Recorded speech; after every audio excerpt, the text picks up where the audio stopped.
Okay, so we're going to work on this thing called DRAGCOM for drag common code, like click drag common code. Now, I was thinking maybe we don't want to do this. Maybe we're getting too granular.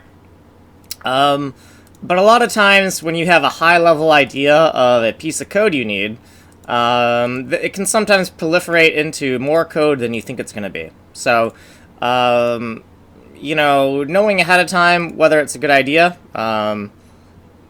that's a different story. But let's go into the editor stuff, right? So we got edit cam, and then there was also the game cam, right? In an edit cam, we have a whole bunch of functions, and these functions right now are just for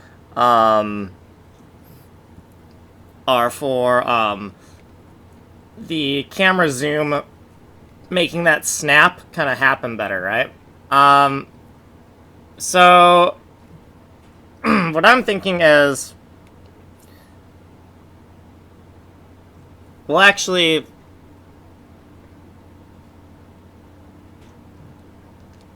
okay, how about we don't do this? How about we... So what I'm thinking is, so in edit cam, let's put a note in edit cam for a second. Okay, so here's what I'm thinking. If we ever get to the point where, let's not do it yet, let's not make things too granular.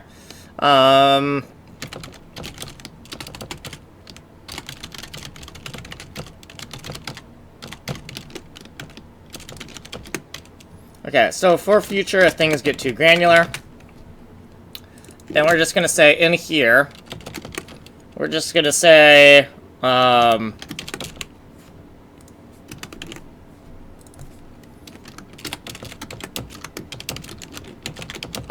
common click plus drag helper functions, right? And then we could also do, we might as well have click common.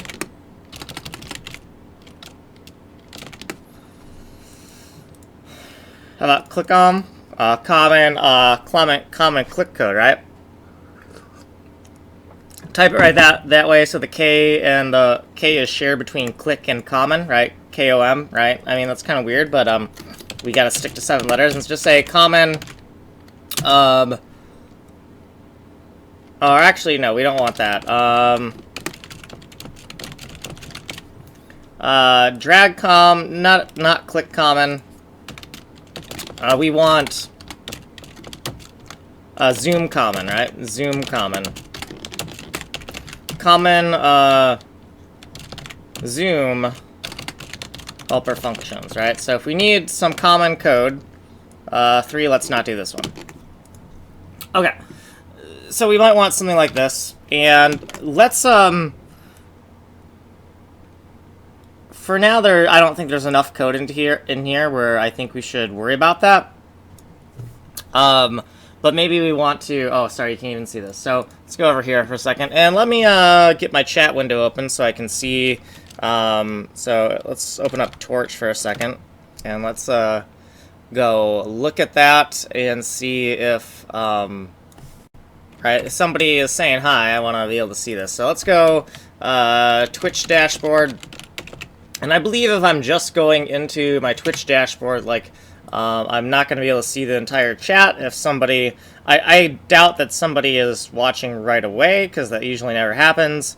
But if that does happen, we probably want to... we want to see that. So, so this will be called DRAGCOM. Let's just call this thing DRAGCOM for now. And, hello.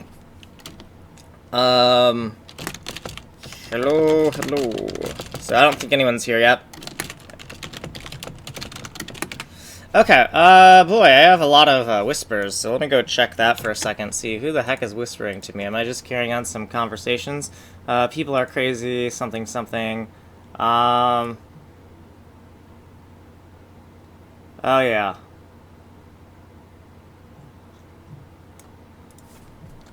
Oh yeah. Yeah.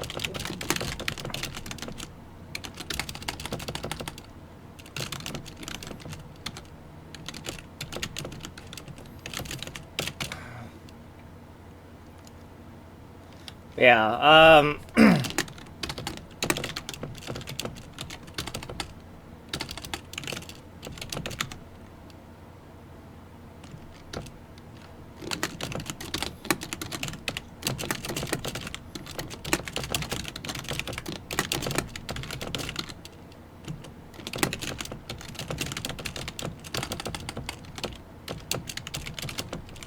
Yeah, Stack Overflow can kind of suck sometimes, because a lot of times you'll like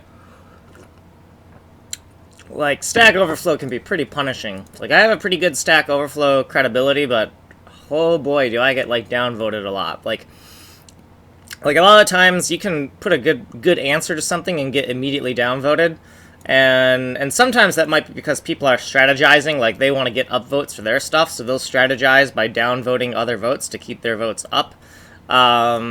But yeah, some of the Stack Overflow stuff can be kind of ugly. Okay, that's good.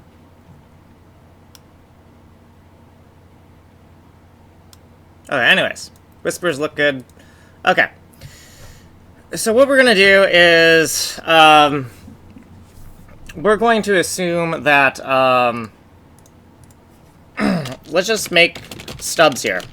And we're not actually going to do this code, but we're going to stub it in because I feel like it's a good place for this and we might need it eventually. Common dragging code between edit cam and game cam code, right? So edit cam and game cam will manage like click drag and all that stuff, or maybe not click drag, but you know, editor type camera movements, game type camera movements, right? And if we need common dragging code between these, or just a place to put a more general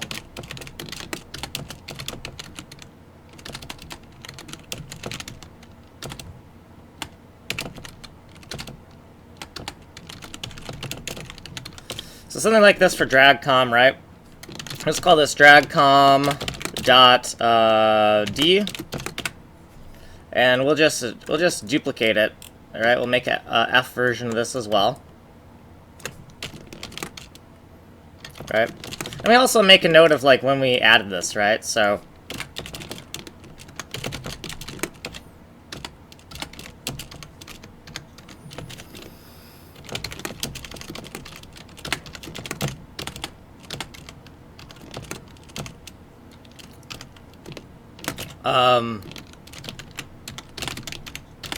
so at this time we just stubbed it in at this point in time, right? And we're going to just copy and paste this for the data and function file, right? So this is just like we're waterfalling the design. We're thinking, hey, we might need this, and we might be violating the YAGNI kind of thing, but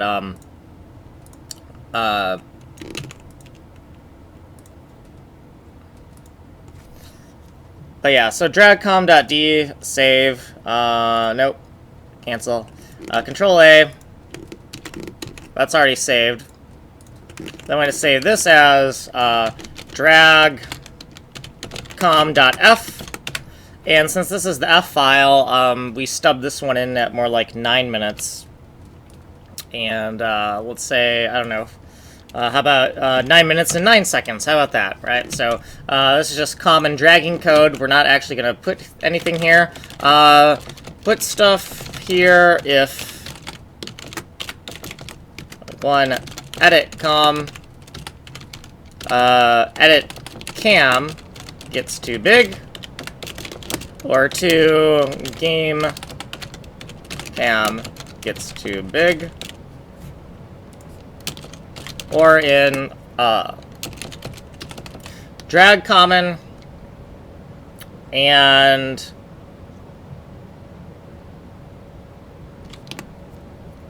or in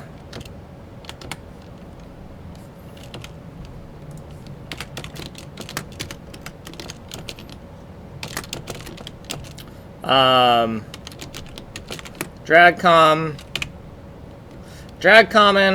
and then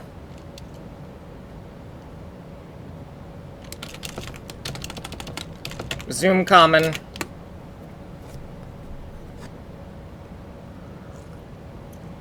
do we just want to make a click common, right? We got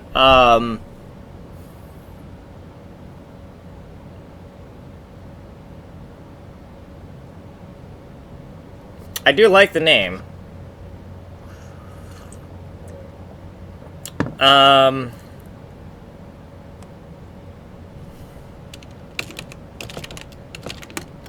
Right, we could stub all that in, right? And just have those things stubbed in for the future. But what happens if we don't ever have any code for that, right? Like, we made all these places for this stuff. Well,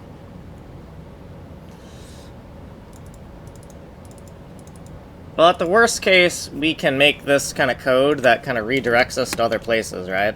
Like, you open up edit cam and we say where to find some other stuff.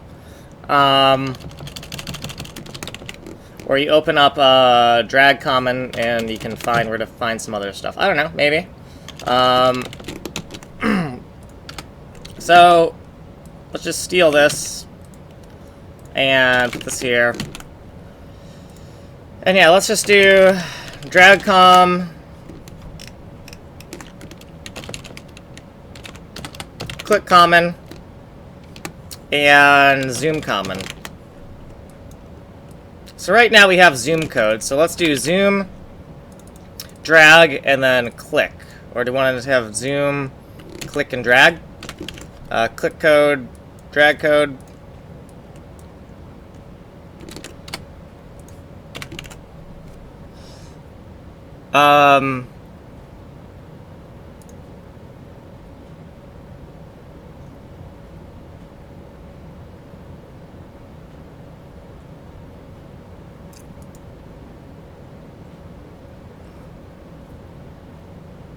And actually, it's very important to me that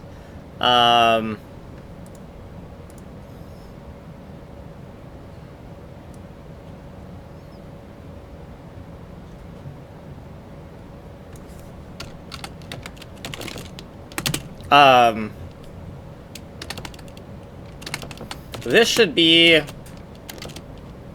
functions only, right?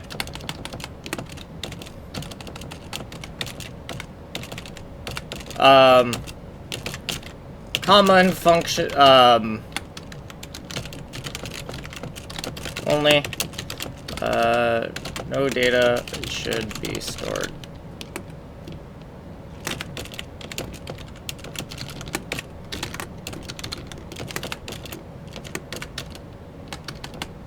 Okay.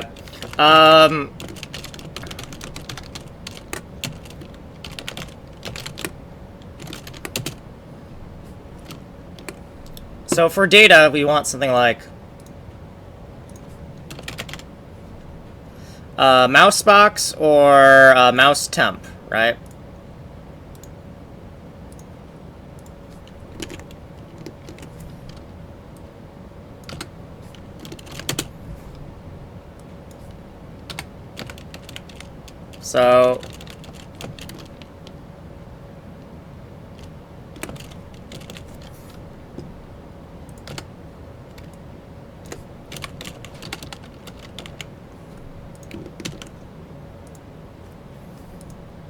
So is this a good idea or is this a bad idea what we're about to do?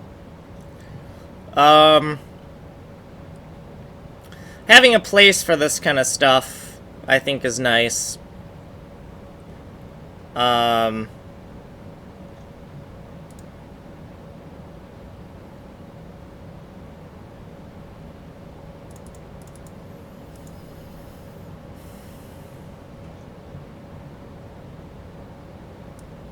Let's not be so verbose here. Common drag functions to be used by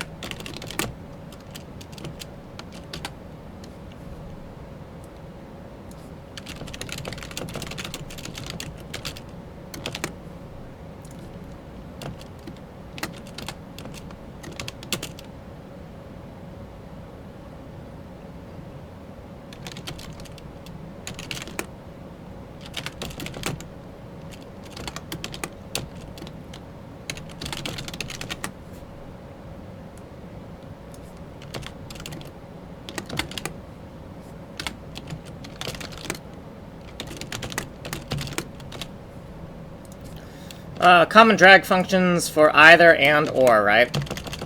Is really what we're talking about. I just want to make this kind of like a little bit shorter, right?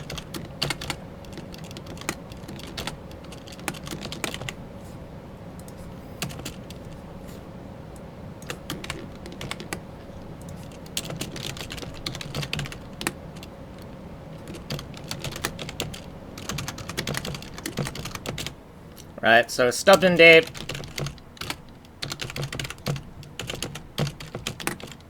The video ID is 000162. And the time is 0016, and how about 1616, just because we've been doing that, right?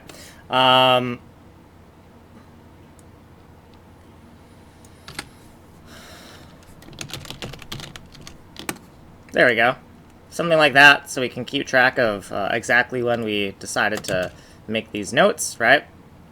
And then maybe we want to align this a little bit better, right? Just make this, like, maybe we don't want to rant so much, right? Like, when we're looking at this, we don't want to read through a big block of stuff, right? So, right, common drag functions only, data, no data.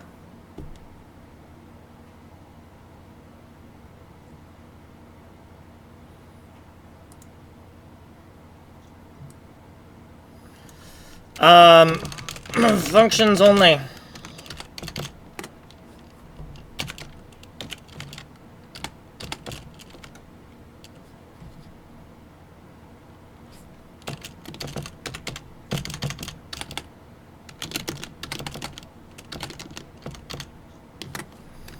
So maybe we want to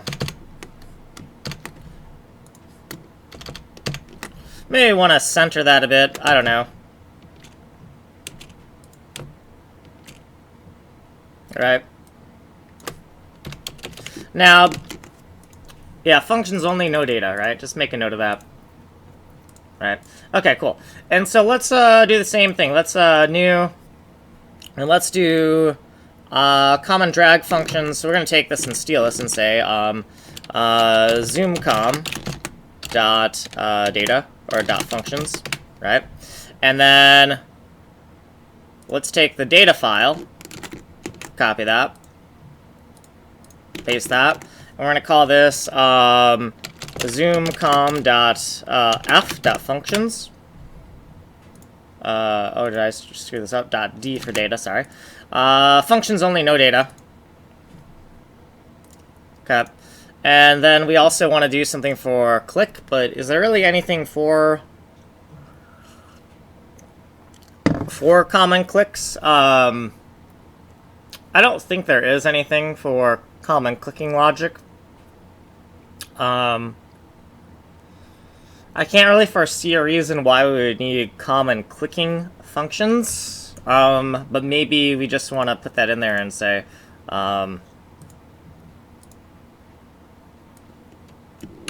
common zoom, so zoomcom, right? And then let's steal this for a second, and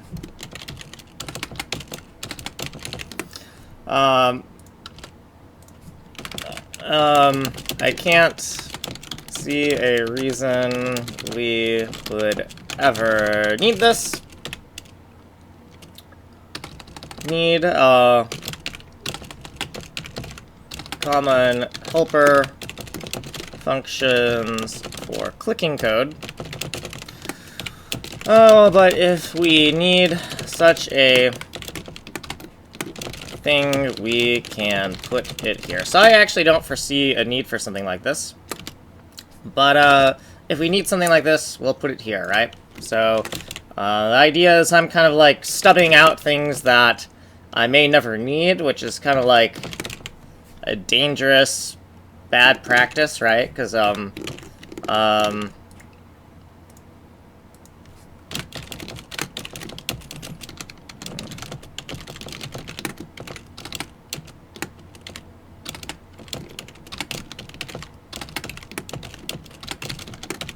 we're violating the whole concept of Yagni right now.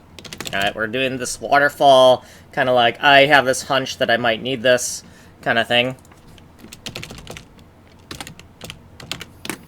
But this is how I feel that I want to do things. .f.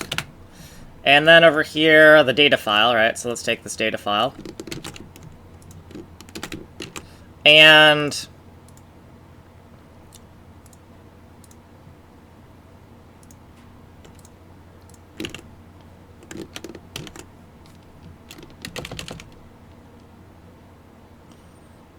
click. Right. So we've kind of stubbed in the things that we want, and maybe it's a bad idea, but I'm going to do it anyways, so that I have a nice place to, like, sprawl out and work with things as I'm kind of thinking about stuff, right? And then we can also use the DRAGCOM, ClickCOM kind of like names for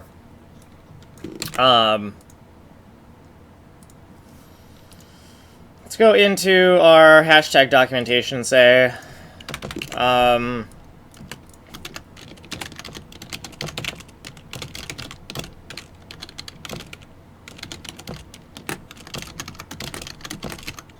we might not need these, but we're just gonna make note of these, and then we're going to stub them in. And we're not gonna actually add any useful code for it, but it's just a stubbed in allocation.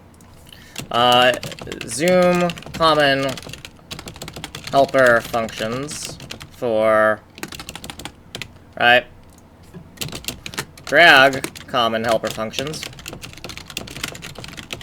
and then click common helper functions, right? So we got all these different common helper functions to be used by 1 edit cam and 2 game cam, right? Editor camera helper style functions, and then this is game camera style functions, right? Okay, so we have this kind of stuff stubbed in, and so if we go look at our library chain for a second and figure out where this is going to go, right? So if we go look at the main C11 file and just say, yeah, okay, well, we can throw that in there, and maybe we won't use it, but it could be useful, right? So we got edit cam and game cam here, and so what we're saying is that edit cam and game cam might actually be using these, right? So so conceptually, what we're saying is that, you know, we're including these things, right? And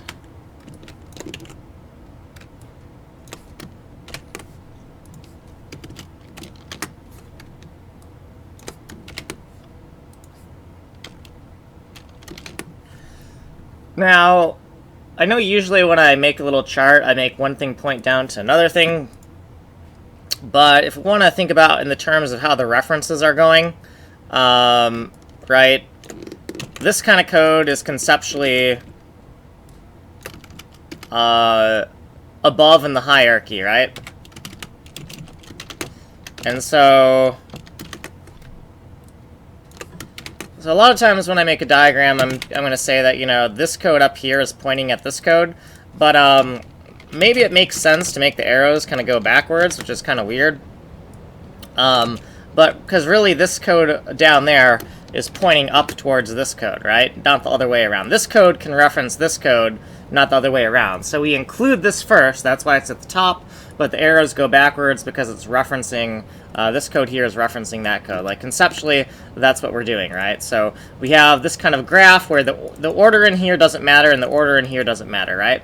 However, when we build our list here of all the different subsystems we have, we are putting it in a definite order, right? So this order here you're seeing on my left monitor is a solved dependency graph, right? So we could solve, like, if we were to solve this dependency graph here, right? If we were to solve this dependency graph, we could do, there's multiple solutions, right? So let's actually kind of like, so 1, 2, 3, 4, 5. There's 5 things here, right? So one possible solution to this graph could be the way it's written, right? So we could say DRAGCOM, ZOOMCOM, right? We could include everything in this order, and then we could include this, right? Okay, but another valid solution for this graph here could be something a little bit like we could take DRAGCOM, and DRAGCOM could be up here, right? And then ClickCom could be next, and then ZoomCom could be over here, right? So we could have them in this order, these three in this order, as long as these three come before these next two, right? And then GameCam and EditCam could be in this order, right? So these are both valid solutions to this graph here, right?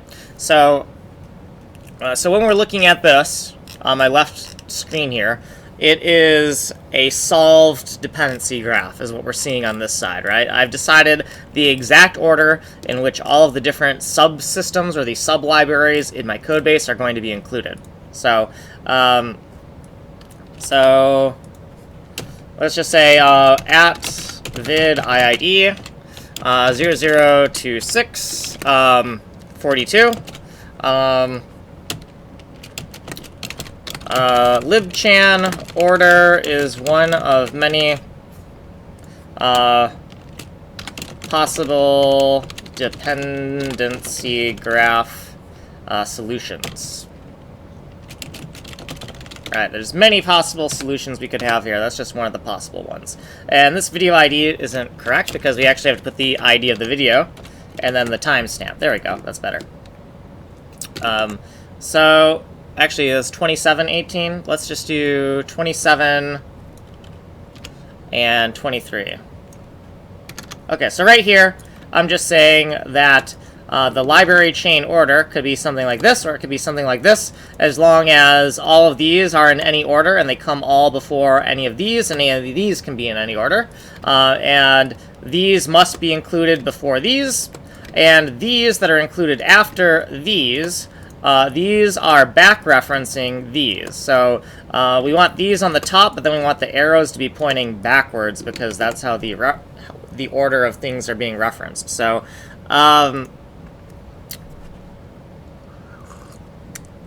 okay, so let's go do this, right? So let's make more of these kind of things here, right? So let's paste this in here, and let's say zoom, drag, and click. Do we just want to keep it in that order?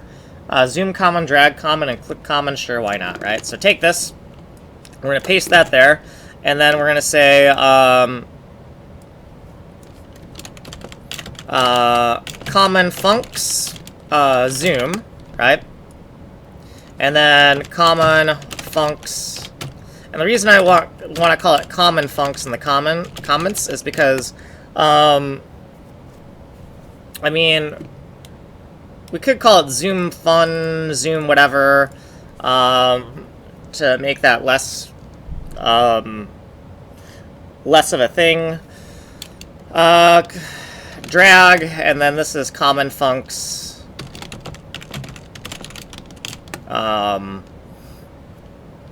Click.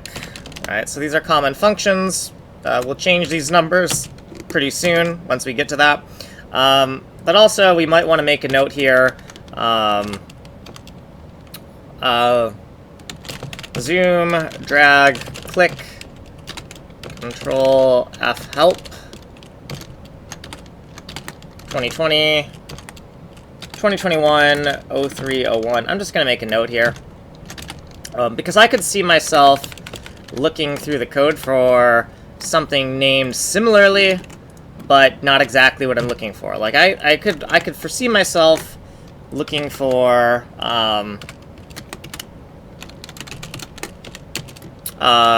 zoom fun, right? Zoom functions.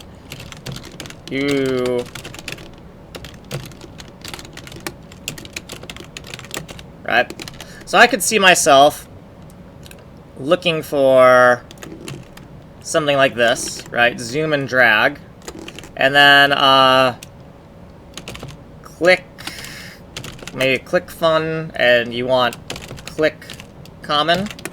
Or maybe instead of a K, we do like click functions, and you want, so, right, so just different things that I may search for in the code base. 0162,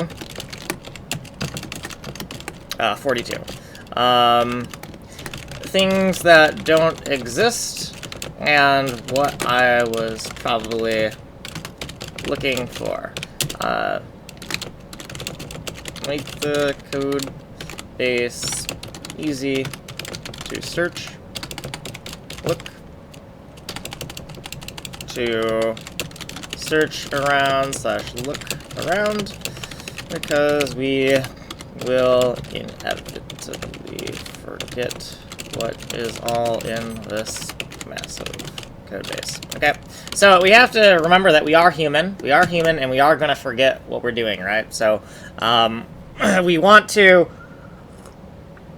leave little breadcrumbs in our code that are going to help us find some of the stuff we're looking for, right? Okay, so now that we have these, we're going to take these numbers here, and let's just say, all right, so these numbers here, these three numbers here, and then, right, we got 45, 45, 46, 47, and 48, right? Okay. So we're just going to stub those in and slide everything down.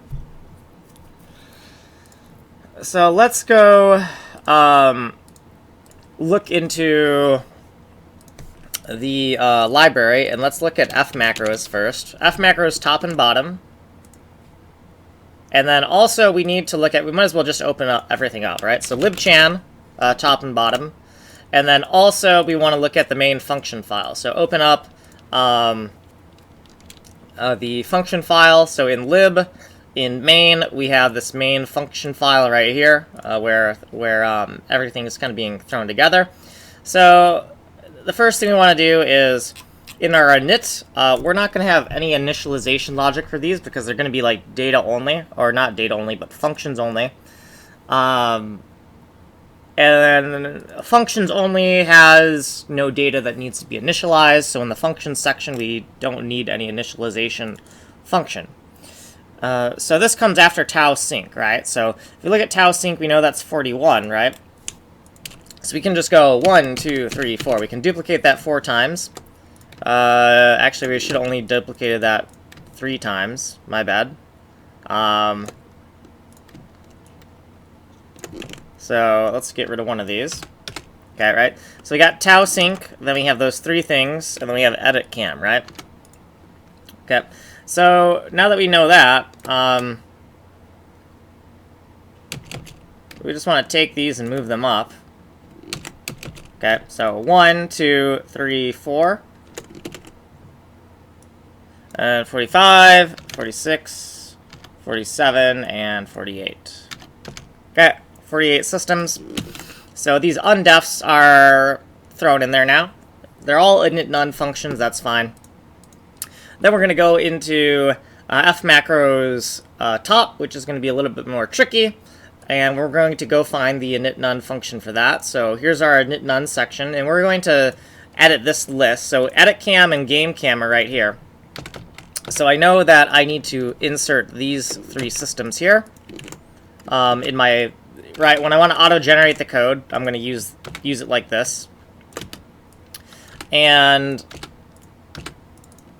then what I'm going to do is, I'm kind of sick of cleaning up this code, so we're going to do it as quickly as possible this time. So we're not going to spend too much time on it. We're going to do the fastest possible thing, which is to nuke all of that code, select all of this code here, right? And then we're going to run fark on it, find and replace clone, and all of the functions have been generated, right? And I'm not going to take the time to remove all these spaces because it's just a wasteful cleanup that I end up having to redo all the time. So let's not waste our time on that, right? We got all these new init none functions, and we're done, right? So I realized that in F macros top, because we slid things around, if there's anything that has like a 42 or a 41, that number needs to be slid down, right? So tau sync, oh, that's still 41, but anything that comes after that. So PAINT5D is now 47, right? So we have to put a 47 here. Okay, cool. And let's go look at libchan, right? So libchan top, let's do that first. And the first thing we got to do is these macros for every number we have to adjust those. So 1, 2, 3, right? I got 3 new things. And it's 45, 46, 47, 48, right? So we're going to take these numbers, right? Make sure they all match, right? So 44, 45, 46, 47, 48, right? These all match, right? Make sure they all match, right? We're not going to check them all. Let's just spot check a few. Because I'm pretty sure they're okay, right? But then also this 48, that 48 got to match, right? So the maximum one that we have needs to be set to this variable. This is just how our little build system kind of works. And then down here, we're going to insert this down here. So we have 42, 43, etc. So tau sync is the thing that is not going to be moved. So we're going to highlight this first, right? And then we're going to copy paste it. Actually, let's highlight this as well, so we know it goes between these two things, right? So we can say, hey, the code needs to be between here, and between here is where we're adding our insertions, right? So we can take this code right here, and we can go copy that, and we can go paste, paste, paste, right? And then we're going to call this zoom common code. Then we're going to have drag common code, and then we're going to have click common code, right? Okay. So after that, we have to change the numbers. So 41, this is 42. This is 43. This is 44. Down here is 45. Why does my mouse feel more sensitive than usual? That scares me. That it's either more sensitive than usual or I am losing my fine motor control, and I don't like that because that could be bad. Okay, so we gotta do the same thing down here, right? So it's the same exact kind of list, except it's all the functions. So the way we've made this code base is all functions are included before all data, right? So even if we wanted to do something with include guards and just include one system, include the other system, and have the includes manage the dependency solving, it wouldn't work for us because the way we've designed this, right? We've decided that in order to avoid artificial dependency loops, all functions are included before all data is included before all functions. So we got these two color-coded things here right for us so that we can easily find where we need to cut and paste. So 1, 2, and 3. And then let's just color this differently for a second, right? So this green stuff here. And we're just going to name it, right? So same order. So zoom com, DRAGCOM.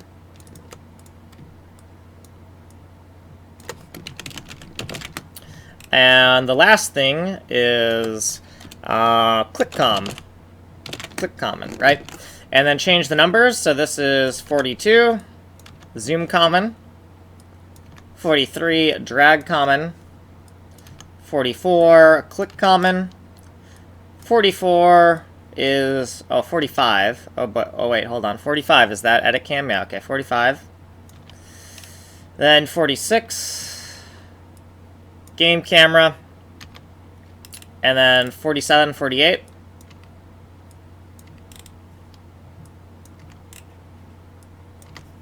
Okay, cool. So now that we've kind of thrown that in there, let's close this. And we have a redundancy at the end where we just make sure that we have everything in the correct order. So we have this redundancy on the bottom file. Redundancies are just important because we don't really have a way to test the code we're writing, right? So, because of that, because we don't really have a way to test this kind of code we're writing, we're adding redundancies to make absolutely sure that when we insert new systems, they are being inserted in the correct order, right? So this right here, let's just color code this like purple, I think. Wrong color. And also just bad in general. Come on, let's just try to make this. There we go. Okay, that's ugly as heck, but it stands out. So, same order. So, this needs to be called zoom com. And this needs to be called zoom com. Zoom common. Then we have DRAGCOM. And this is the part I usually miss right here. And then we have click common, right? So this is click common. And this is click common. Click common. Okay. Zoom com, drag com, click com. Between tau, sync, and edit cam. Good. So then down here, it's the same kind of thing. It's the same check once again, right? So we have multiple checks for this because we want to make sure that we don't screw this up, right? So we're going to take tau sync. We're going to duplicate it 3 times. And then we're going to look for this. Let's try to... Okay, there. That's purple. So we just want to say 41, 42, 43, 44, 45, 46, 47, 48, right? So we're going to take these numbers here, and we're going to change these things, right? So zoom common,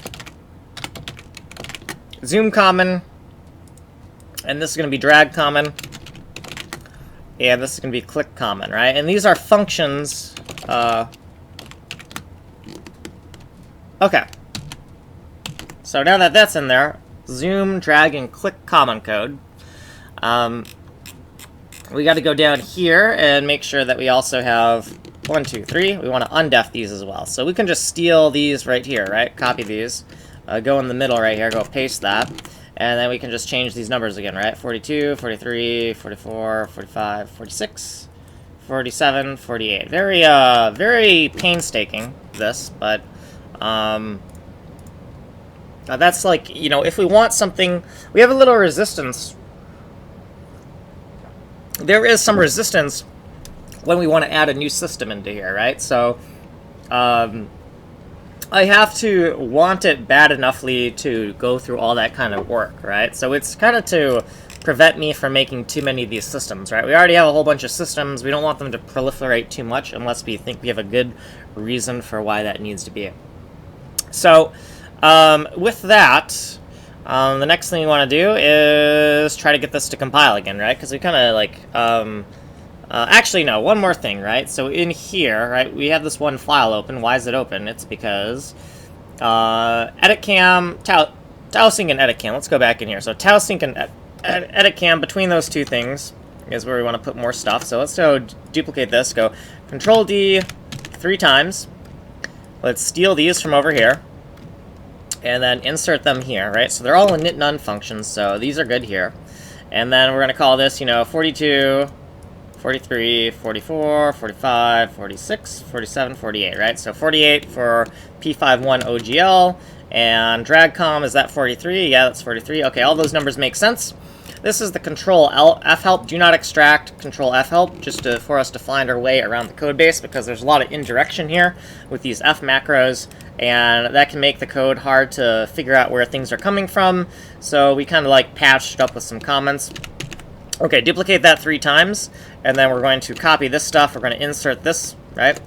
These are init none functions, so that's okay. We just got to change the comments, the little checksums here, make sure that those are correct, right? So, tau sync 41 to 48, tau sync 41 to 48. Okay, cool. And then after that, I think we're actually good. Now, there are some things that are going to crash here, but we're going to hope that it crashes because it does not recognize a function that does not exist yet. So that's not what we want to do. /AAC2020.sh. So we want to run our build script, and we're going to, I just want to run our build script and,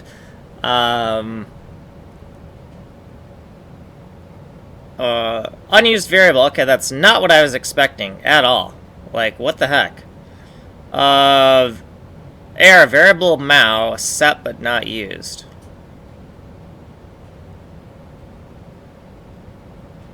Like, holy crap, that's not at all what I was expecting to see, and that kind of scares me.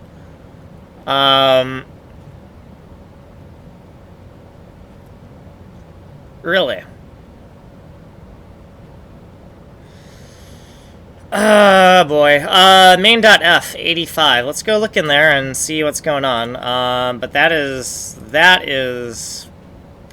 what I wanted to see. That's not what I expected at all, and that is worrisome. So at 85, let's go look and see what's going on here. Because the code was compiling before, so I don't know why that would... So it's set here, right? And then it's being set here.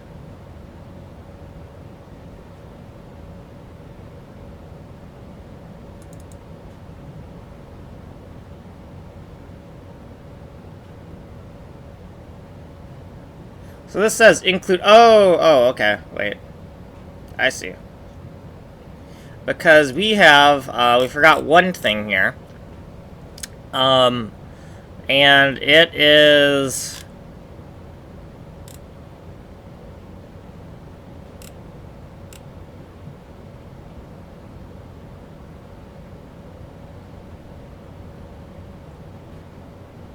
I see.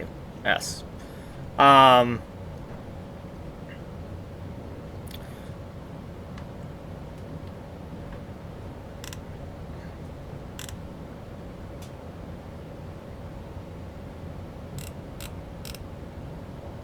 see what's going on. So here's what we're going to do.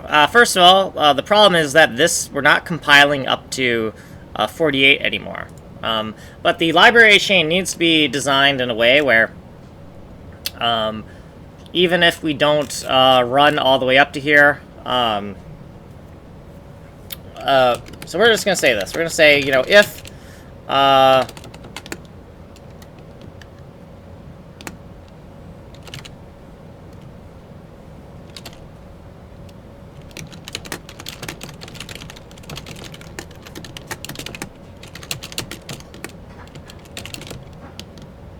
we're going to say if this is not included, we're just going to do a no-op, right?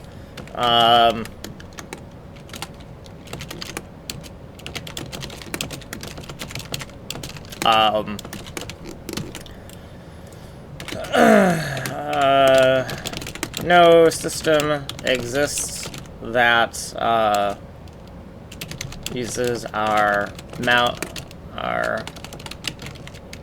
very mouse input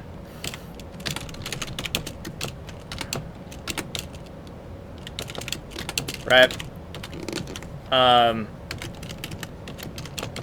PAINT5D is the first system that is the first editor that uses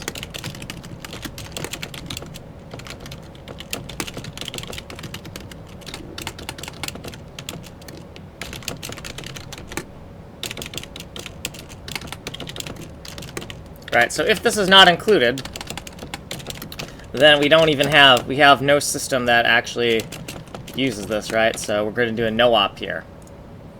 Okay, so we can make a note of this, right? So we can say @vid IID and 0162, and the time is 0049 07, or how about 13? Keep lucky numbers. The other thing we want to do here is before we add this number here, put this number back up to 48, we might as well take the time to make sure that the code still, any type of complaints we have in the code, because of this, we just want to fix around. So handle input mouse,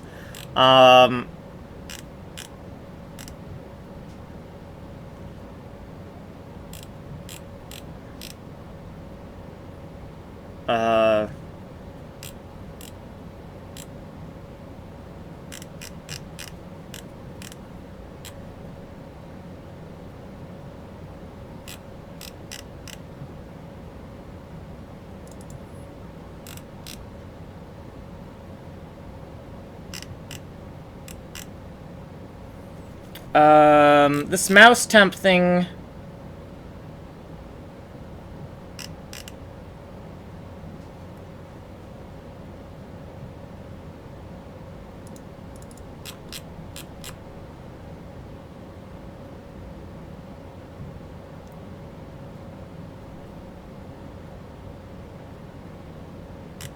Okay.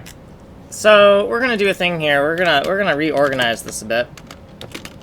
We're gonna say AAC 2020 handle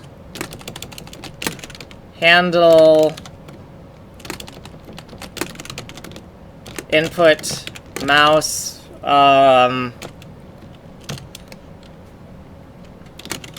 everyone all editors take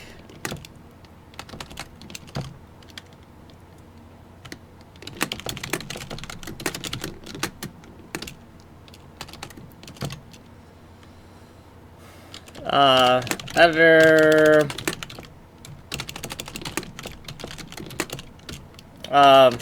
all editors take a look.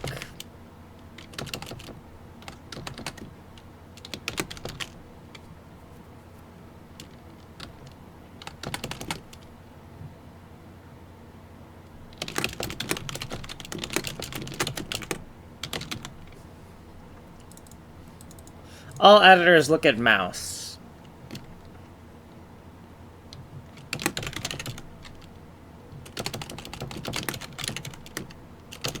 That is a weird name, but let's just call it that. And we're just gonna say, you know, mouse pointer, mouse, right? And we're not gonna return anything useful. We're just gonna return. Okay. And we're going to take a lot of this code here.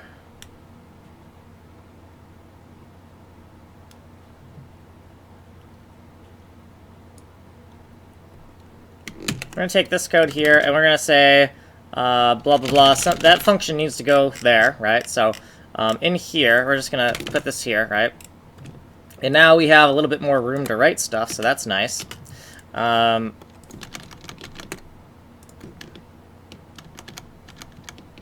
And for whatever reason, we use this kind of pattern. I think it was because it was it was originally like a define within a define area.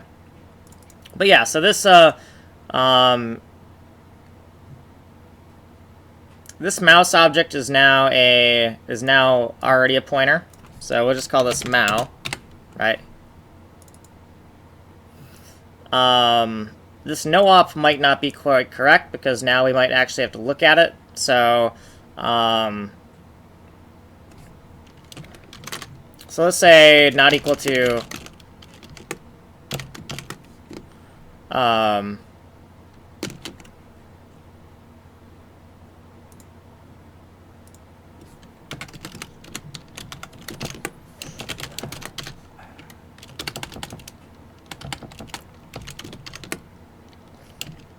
if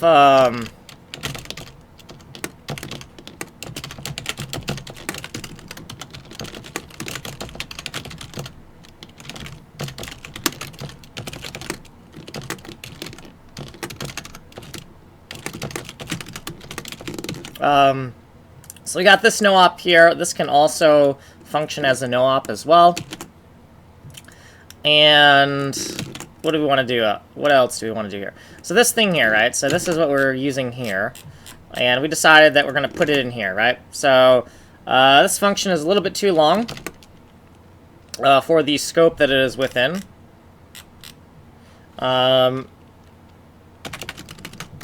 So we might want to change that around a little bit.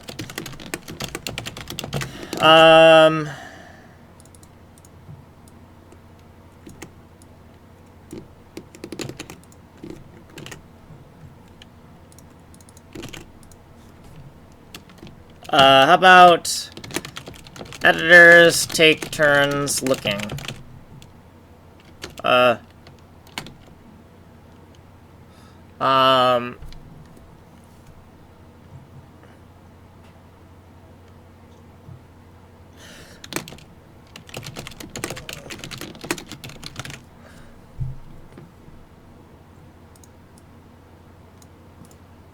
Is it really editor?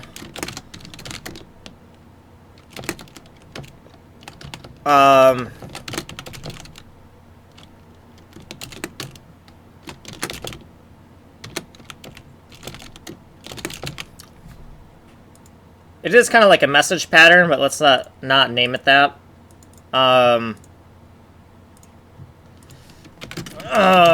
Message like pattern where all editors take a look at the MAU object and decide what action to take. Alright, so it's kind of like that, but not really, because I think only the active editor is going to look at this.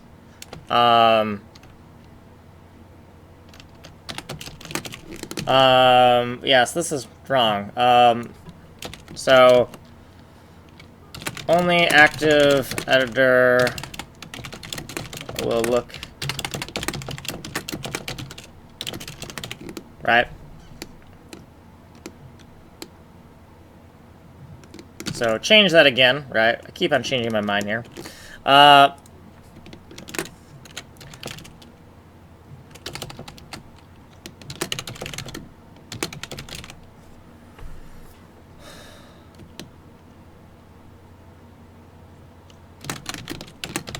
Active editor read mouse, right? Yeah, okay, there we go. So, handle input mouse, and then this is a sub-function of handle input mouse called active editor read mouse, right? And so it's not really a message pattern, because a message pattern would say that, you know, every single system in our chain gets the opportunity to look at this, but that's not really the case, right? Active editor mouse, right, because we're saying, you know, if this editor is included, we want to make sure that it's the current editor, and we want to make sure that the editor has been initialized, and if all those criteria are met, then we're actually going to let this editor kind of look at that mouse state, right? Okay, so now that we have that there, we are still not compiling the entire library chain, but we want to make sure that at this current phase in the library chain that it can compile correctly. So unknown type name mouse pointer, right? So at this point in time, let's go look at that. Let's go look at the mouse type and figure out where that's coming from. So we're compiling up to 45. 45 is right here. So that should actually be fine. Oh, you know what it is? It is this mouse pointer. Is this not in the same? Oh, because we put this here, huh? Oh yeah, because if this is included, then we can use it. But we can't do that otherwise, huh? Got it. So then that means that this thing can only exist if, well,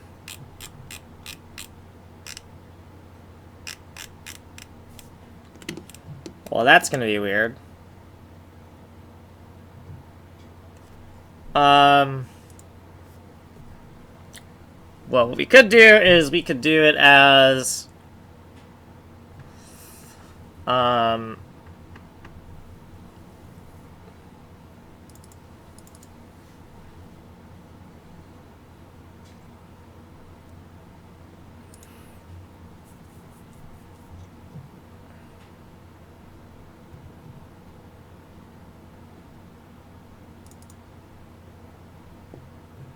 okay, yeah, we're just gonna have to do that, yeah, aren't we? Okay, so this mouse thing, struct mouse temp, we're just gonna have to take this here, and it's going to have to wrap this, right? So, like,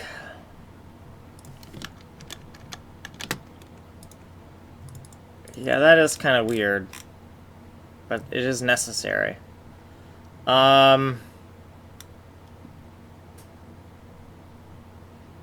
Yeah, okay, fine. I guess, Now where do we want to put this? Where is this put? Oh boy, that is weird. Okay, fine, that's weird, but that's the way it's gonna be, yeah?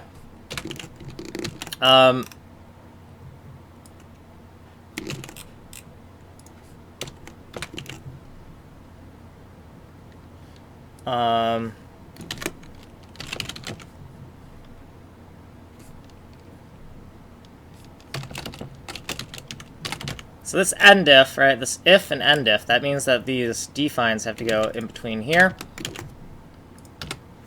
And we can also make a note of what this is, right? So,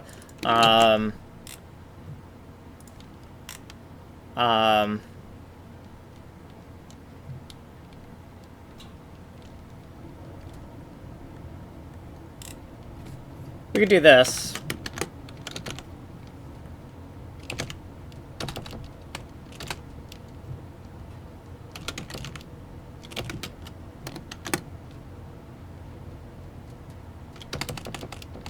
No, let's not do that.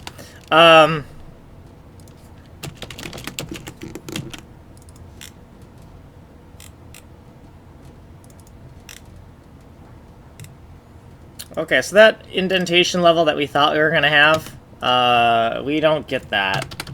We don't actually get to have that. Put that back. We don't actually get that.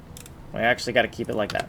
So, yeah, because this section, mouse is this, this is undef. And this is...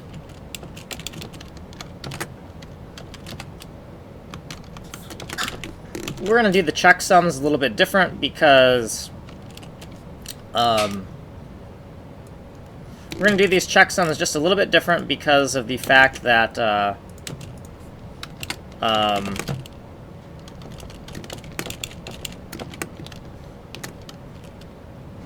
it's not quite the same code that we usually write, so we might want to make it just a little bit more obvious that it's not.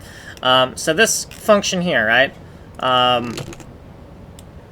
We just want to make sure that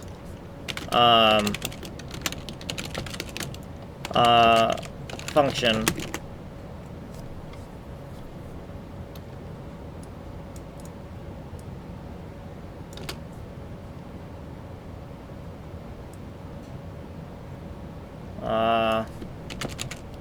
let's call it func active editor read mask. Let's call this section this.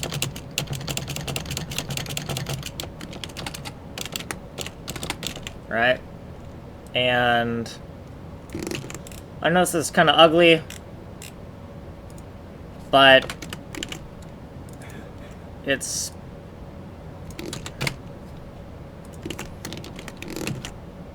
right, so active editor read mouse code is between here and here.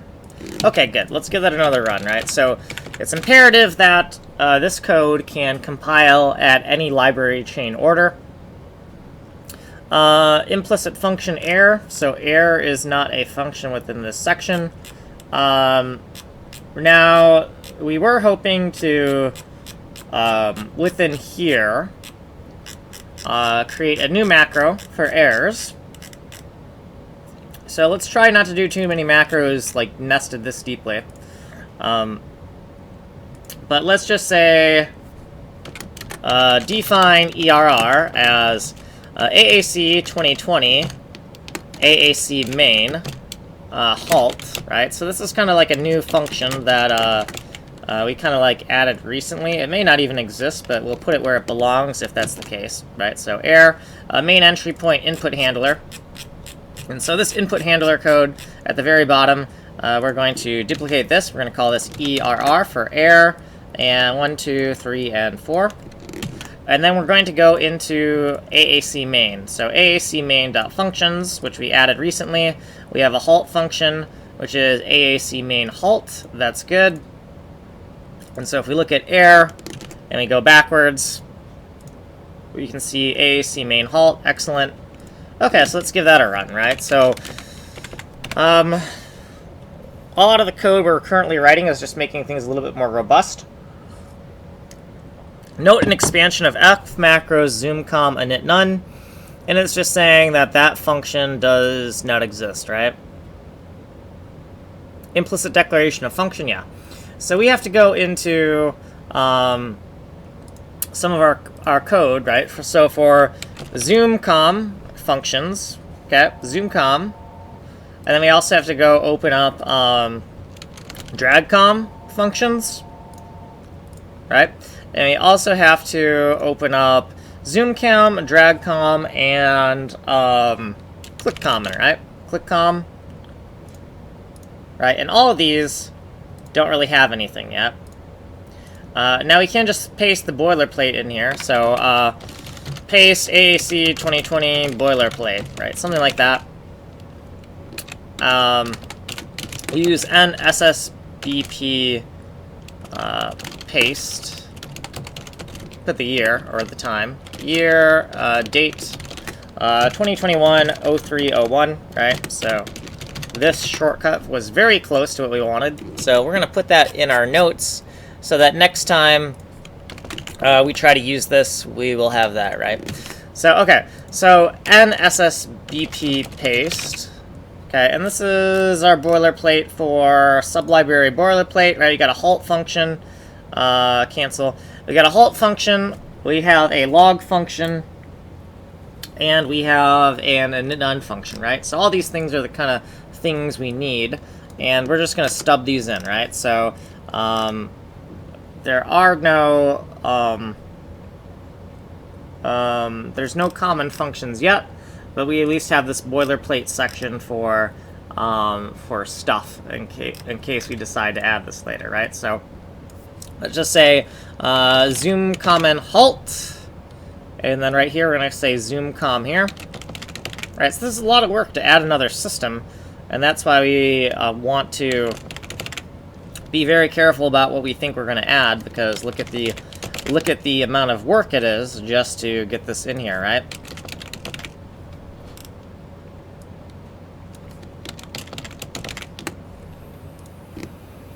Okay, so zoom common, and then we want to go to drag common, so NSSBP paste, and then we're going to look for all these stars and do the same thing, but it's going to be drag com this time, right? So private function is lowercase, okay? This is capitalized because it's a public variable.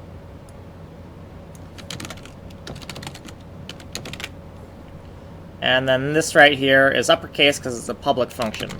Right, so DRAGCOM is taken care of for the boilerplate for that. And then ClickCom and SSBP paste.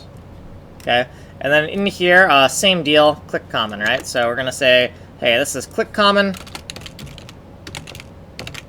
And that is a private function. This is also private. ClickCom, so why don't we just take this, right, and paste it in all the places where it should be lowercase. We didn't really save much time by doing that, though, did we? Okay, so now that those are all stubbed in, let's give that another run, and now those functions should kind of exist, right? And how long has this been? So it's been like an hour. And we're still stubbing in systems, right? So the thing is that it's not a trivial thing to like throw a system in here, and that is kind of like by design. The idea is that we don't want to frivolously put in systems unless we've had some amount of effort into thinking about where they should go and all that good stuff. So after tau sync, right? So here's tau sync, and here's edit cam, right? So we're gonna go bam, bam, bam. And then we're going to paste these new systems in there, right? So they're going to go right in between here. Bam. And then down here, same thing. So we're going to go 1, 2, 3. And all these are new systems, so we're going to turn the logging on by default for new systems. We're going to copy everything from over here, copy that, and then we're going to go here, and we're going to paste this. So we got common, we got zoom common, drag common, click common, right? And then we're going to, we're just going to make sure this compiles without any errors or warnings. The way I compile, errors are warnings. Right, so okay, so here we got this going. And there are systems missing, so we're going to expect things to look a little bit different. So yeah, right here, you notice that the PAINT5D shader now just says this, right? It doesn't actually have any shader in that slot, right? And the memory viewer is still there, but this is not there anymore, right? And that's actually by design. That is intentional. That's the way it's supposed to work. Because if we look at our library chain, we've decided, hey, let's only compile up to system number 45, which is DRAGCOM here. PAINT5D systems, PAINT5D and PAINT5D shader code, have not been included, and therefore we don't see those, right? So if we go up to here, right? So the idea is, right, if we can choose to compile up to here, or we can choose to compile all of these, well, if we're taking out big chunks of the project, obviously if we get a working executable, it's not going to have some features, right? The idea is that we want to design this project in layers so that we can kind of subdivide and compile. If anything goes horribly wrong with our project, we can compile like half of the project and inspect it, right? And we can do like deep inspections to see if what to do. Like, let me explain that a little bit better. If my entire project breaks and I have no clue where the code's gone wrong, I can compile half the project and see if, hey, is this half of the project broken? And if that half of the project is not broken, then I know the problem is in the other half of the project, right? And I can keep on doing that process of compiling only certain subsystems and seeing if there's a mistake. And that can help me find just very, what do you call it? Well, insidious is the best word I have right now. Any type of very hard to track down undefined behavior can be... I can track down undefined behavior, and like if I'm really shooting myself in the foot really bad with some type of undefined behavior or seg faults or some type of behavior that's very difficult to figure out at compile time or even very hard to figure out with unit tests, I have a way to hunt that down. Okay, so we've stubbed in those systems, and that's good and all. Now we wanted to work on clicking and dragging, right? So that was the whole point of everything we've been doing, is we want to click and drag, and we want to get that working. And I have no clue how to get that working right now. But we have some drag common code, so we could put that there, right? Or we could put it in, well, let's open up the files that we're concerned with, right? So let's go into edit cam, right? So edit cam functions. And right now we have camera snap helper functions, right? For like the zoom kind of stuff. Snap camera to preset values, okay. So we need some type of dragging code, right? So I don't know exactly how that's going to work. I know the idea is if the mouse is, if the left mouse or the right mouse is down, we do this dragging of the window. We drag around the canvas, and then once we release, we stop that dragging mode, right? So we need some way to figure that out, and I don't know exactly how we're going to do it. So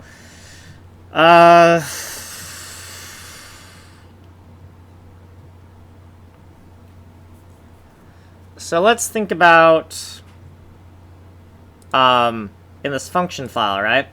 In this function file, let's think about, well, where are we going to even know that dragging happens, right? So we know that this PAINT5D mouse encode is what's going to be able to find, that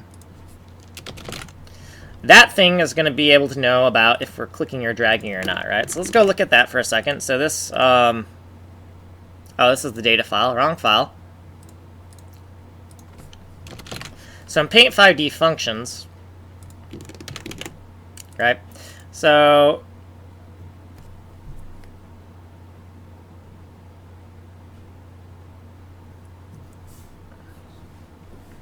is mouse clicking? Is mouse scrolling? So on mouse click, scrolling, on mouse scroll. Okay, so I see the pattern I have going here. So we want, like, is mouse dragging, right? So let's go over here, right? Actually, let's close this. We don't need this anymore. And let's go open up the temporary mouse object, and then also we may need the static mouse object as well. So mouse temp .d. So let's go look at that. And we have mouse scrolling, clicking, is up, is down.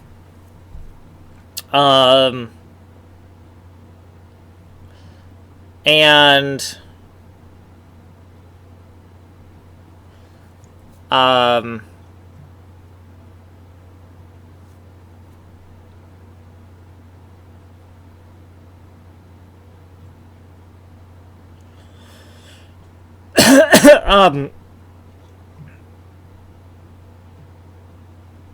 mouse down could be for any button.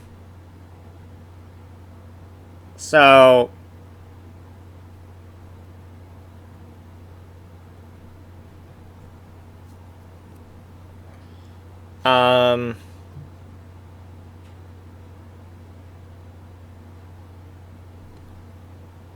right, click X, click Y.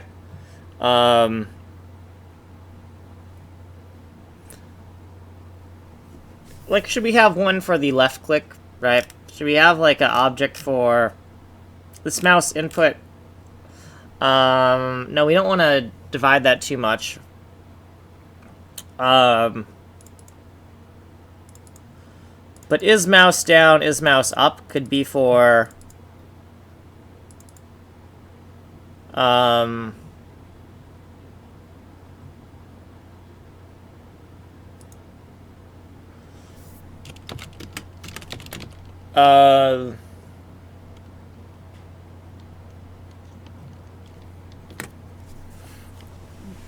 do we want to make something for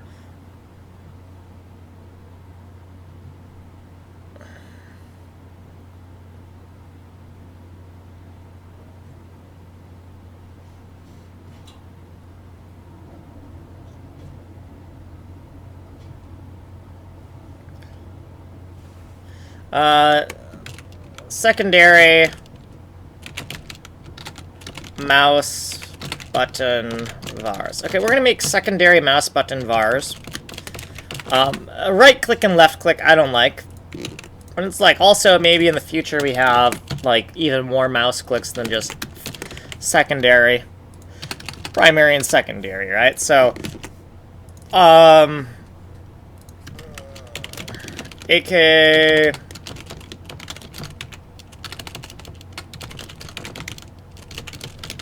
so we could say, you know, aka right mouse button for this, right? Because that's technically what this section is. And then we can, well, let's just copy this and paste it and then shuffle it around here.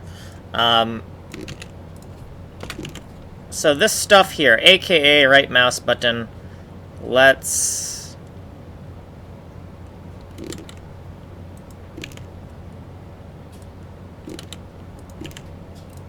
okay. And let's just do, I'm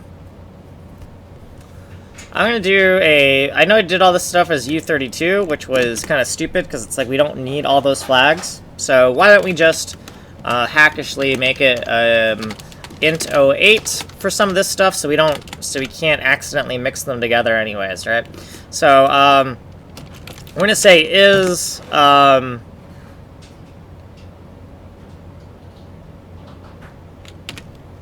M2D, mouse 2 down, right?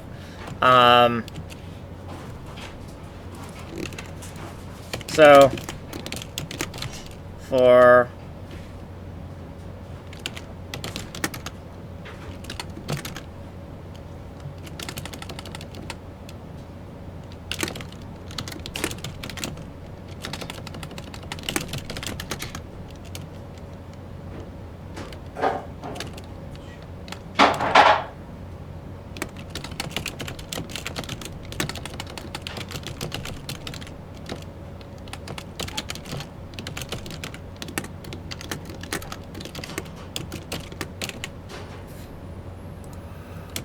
So the idea is M2D is mouse 2 down, right? Is mouse button 2 down, right? So instead of the left button, it's the right button. Oops. It's the non-primary click, right? And then we want to also keep, let's just get everything we need for dragging, right? So we need to know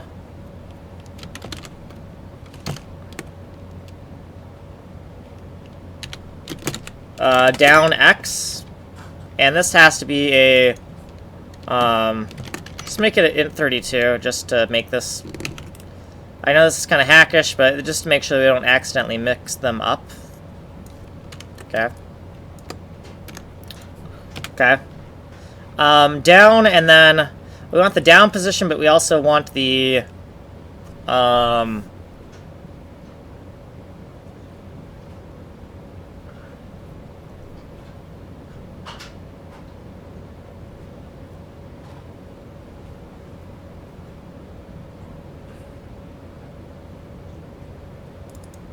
we don't really want to know where it went up, right? We just want to know, is it down? We want to know where the down position was, and then we want to know where the current position is, right? So we don't really care about the up position. Let's only take the positions that we actually care about, right? So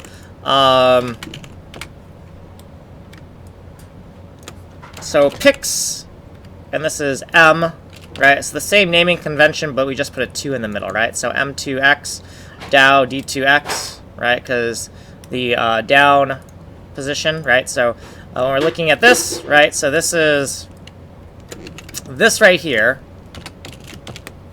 is, let's just steal these for a second, and, right? So these are these variables, right? Right, so these variables here. But right mouse button, right? So it's all the same variables, but it's for the right mouse button. And this is kind of hacky, but we don't want to... All the code we've written was for the primary click button, so we don't want to accidentally interlace code for one type of click with the other type of click, so we're going to do this, right? So I think that all we need is this to get the...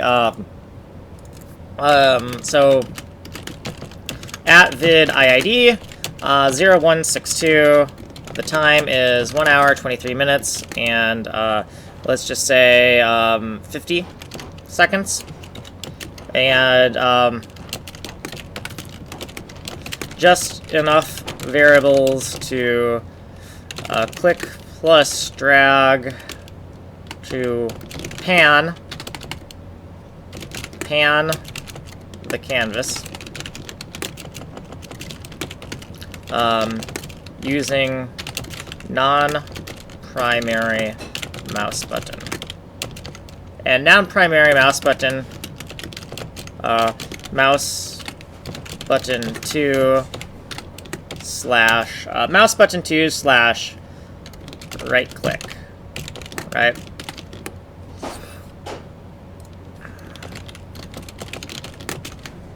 Non-primary equals mouse button 2 slash right click is kind of what we mean there. So let's put that in the notes. And then if that's actually what we want, remember that this is a temporary object, right? So there is actually another object that we need to fill out to get this to work, right? So let's go look at that for a second. So we got to look at mouse box, iMouseBox data. And if we look at this, you'll notice we have a whole bunch of variables, but they are named a little bit differently. So what we're going to do is we're going to steal this stuff here, this secondary mouse button stuff, and you notice this looks almost the same, right? It's like, what the heck? This looks like the same code. That is by design. You're not imagining things. This is like the singleton version of the other thing, right? So this thing is a temporary container. And the reason for that is we want a little bit of decoupling of the mouse code from the global state in case we want to inject things at a later time, right? We want to like do something in like a demo mode or something like that.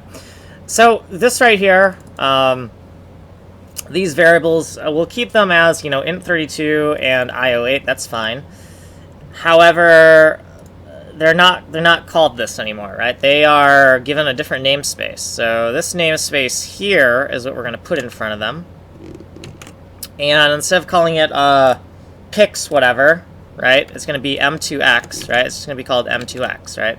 So let's copy this and then column select, and right.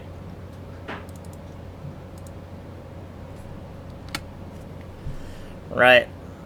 So is mouse 2 down.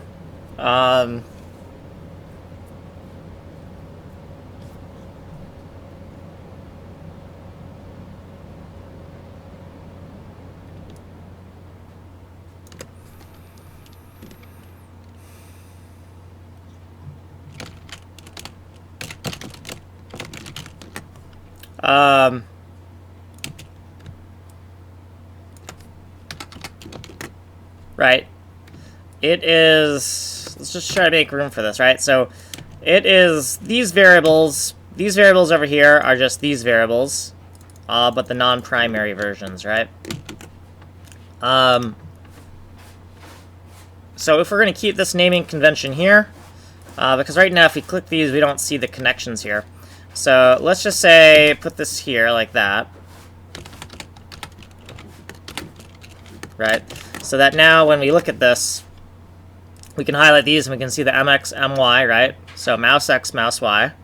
Down x, down y, non-primary, and then this thing, right? So the 2's that are injected here are to just create the non-primary versions of this, right? So this is kind of like dead simple and kind of ugly, but I think it's gonna be easy to follow, right? So right, so same thing, we can keep this commentary here. It's just enough variables to pan the canvas. However, let's change the timestamp, right? Because we're at a different location, right? So this is, let's say 23, be cool.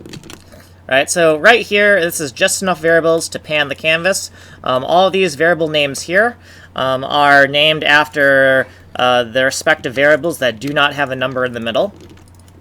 And the 2 in the middle here just stands for mouse button number 2. So mouse button number 1 is going to be our primary click, and mouse button number 2 is going to be our non-primary click, right? So just a very terse way to denote that.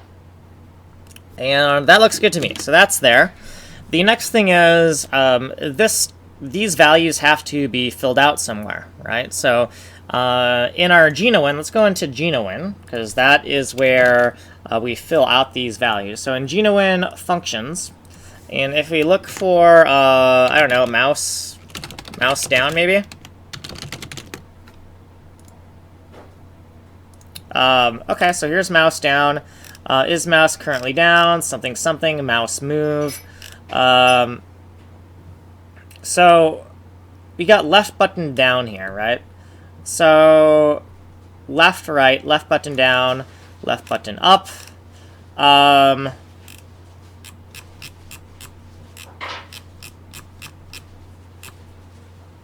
WM key down, WM close, WM destroy. Okay, so here's what we're going to do. We're going to try to fill out each one of these variables as to where they should be.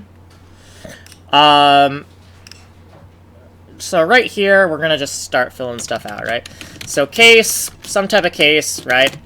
And it's going to be like a WM R button down, right? It's going to be the right button down. And there's going to be some code that goes in here.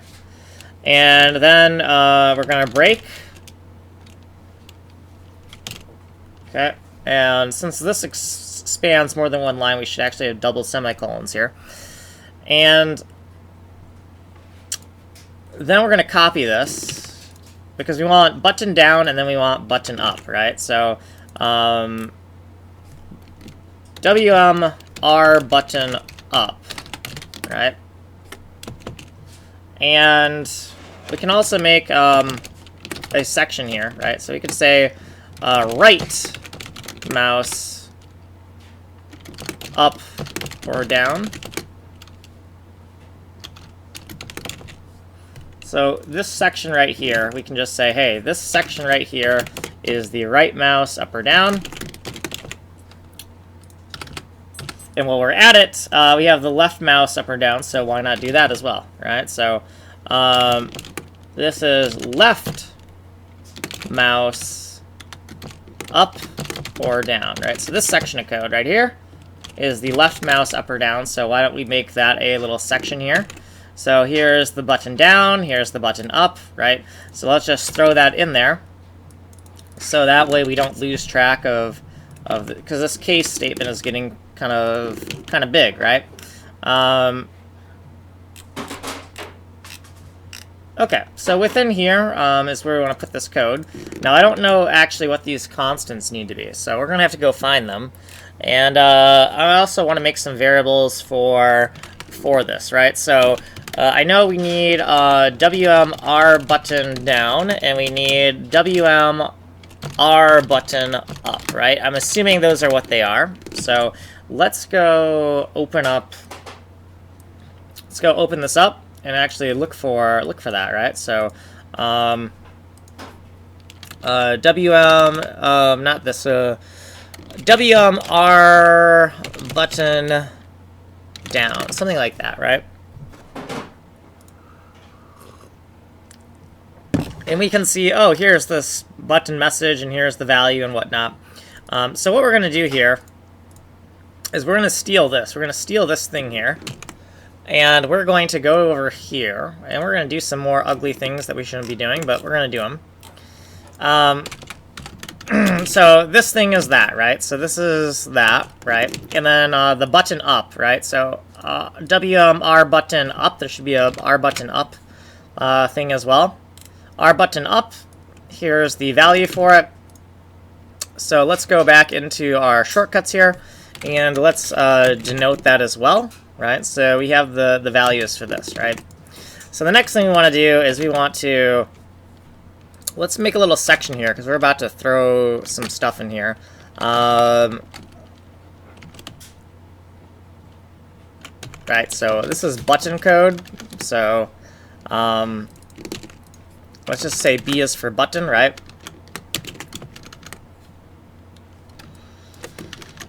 B is for button. Okay.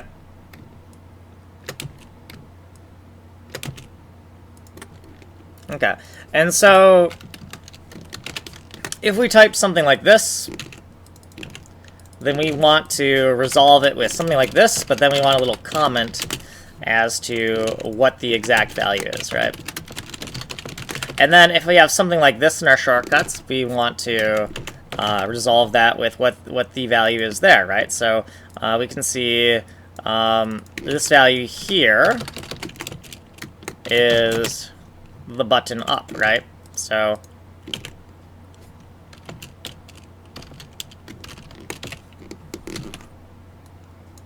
let's just, okay. And now that we have these two things, there's more things we want to do, right? WMR button down, right? Or WMR button down, or R button down, or R button down, or R button dash down, or R dash button down, right? A lot of different permutations that we could do for this. And then I want to do the same thing for WMR button up. So R button up, right? Then WMR button up, like all as one. Then R button up, right, without the WM. And then R button up, all separated with dashes. R button dash up, and then R dash button up, like that, right? So we got a lot of different permutations. And then also we're going to make one more called, we're going to take this thing here, and we're going to say, and then, right, we're going to have a thing, this is just the convention I've been using for taking the indirection and saying, get rid of that indirection, I don't want any of it, right? So we have these, and then we have all these. So that's a pretty good way to have that kind of documented. So for next time, I don't have to look it up, right? It's in my notes for next time. And we also might want to keep note of these pages here as well. So I might want to say that that we have like a R button up URL, right? So R button up URL, right? So R button up URL, and this is R. But what the heck is that? So let's change that for a second. Let's put this over here. You mean R button up URL, right? So I don't know why I typed it that way, but let's type it the correct way. And then let's make another typo version of this. So let's say that maybe sometime in the future I also type something horrible like that. And L button up URL, and then for this thing we're going to say L button up URL, and then we're going to go back here and F5 so we can get that URL, and we know that all we have to do is change this to an L, and we get this documentation here, and we're going to put that in our notes as well. So right here in our documentation, we paste line, so we have the documentation at our fingertips. Now we might also want to do this in the more crap. Oh, well, I mean, that is correct, but that's not actually what I wanted to look for, is it? Because this is L button, right? Oops-a-daisies. Well, I guess if we're here, we did right, and well, maybe we just want to do all of it, I guess, right? So let's paste this here and say, this is down now. I mean, since we're here, might as well throw that in there. Right, so the up is going to be turned to down. And then, RL. So these are going to be R and L, but now we're going to do the, we're going to do, we did up, so we're going to do down over here, right? So down, and this is down, and this is down, and this is down, and this is R button down, this is L button down, and let's just make sure that these URLs are also correct. So I did that wrong. So there's that, and then if we take this L button down, we'll get the correct thing here, right? Okay, cool. So now let's make sure that we're actually looking at the correct values here, because now I'm kind of scared. So R button down, right? R button down. Let's go look at R button down, make sure that we have that correct. So R button down, so the right button is the code we actually want to look at. And R button down is 0204, right? So 0204. And we see 0204 for R button down. Okay, cool.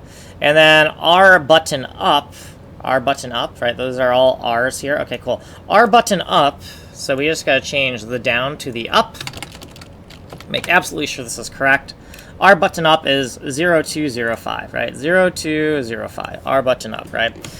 We could also look at our headers and make sure that our headers match. But the MSD and documentation online is pretty trustworthy, so I'm not going to worry about that. I think we'll be good. Okay, so now that we have these kind of in our notes, in our personal notes, we can go over here and we can say, okay, so this R button down, right? Well, what is R button down? R button down is supposedly this number here, right? And then R button up is supposedly this other number, right? So R button down, R button up. And in here, it looks like we have L param to CXCY. So our helper function, and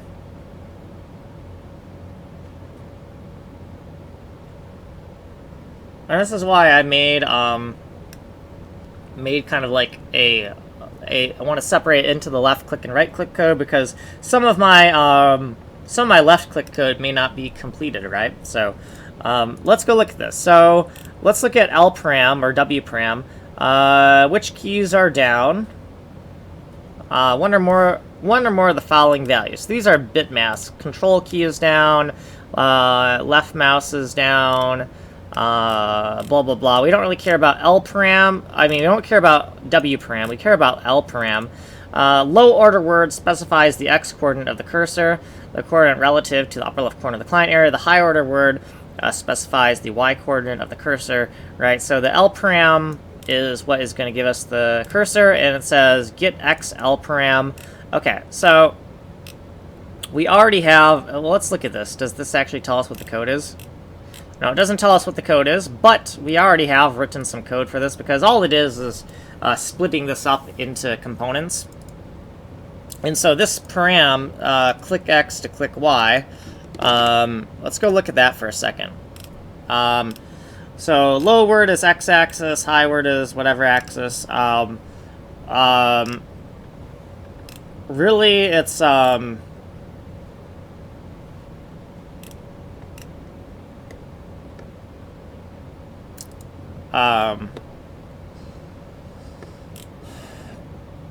it's the same code, I'm pretty sure.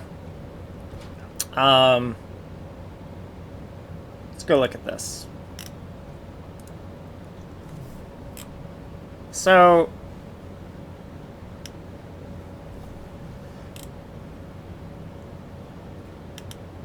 and the name not breaking anything, we might want to just cut and paste that for now. Yeah, the name of not breaking anything, they'll just cut and paste it for now. I don't know. Let me think about it.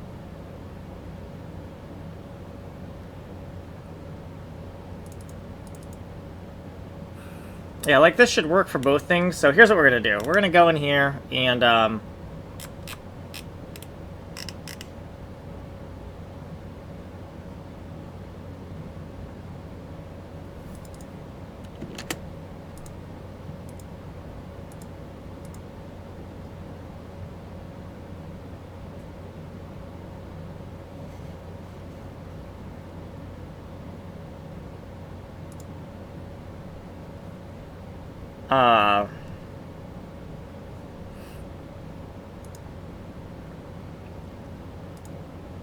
or we could just reuse this, but not worry about it as much.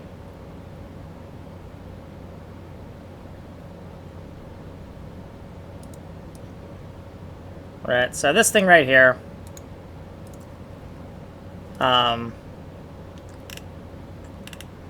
we can just steal that for now, right?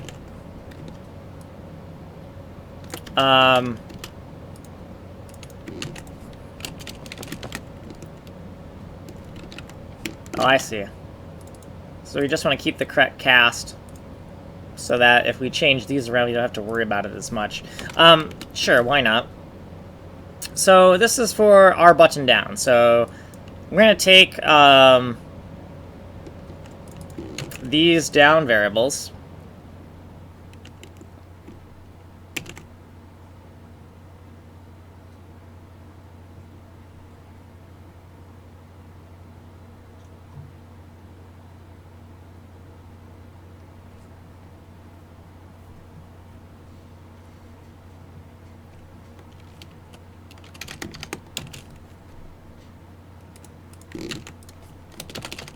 And we can int32 cast them, right?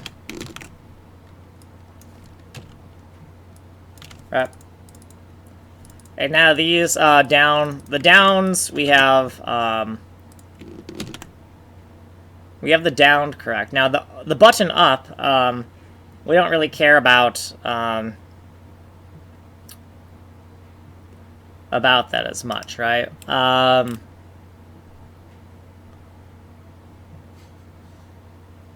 All we care about there is for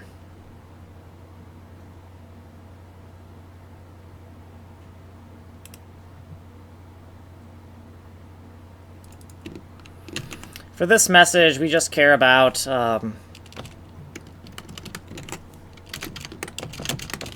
right. If the button is up, then this is no longer down, right? And that also means that over here, this is a 1, right? So this gets set. It's true here, it's false here. And as far as when we go up, do we really care about the final position of that?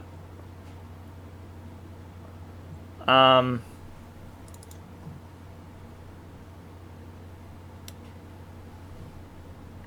don't know.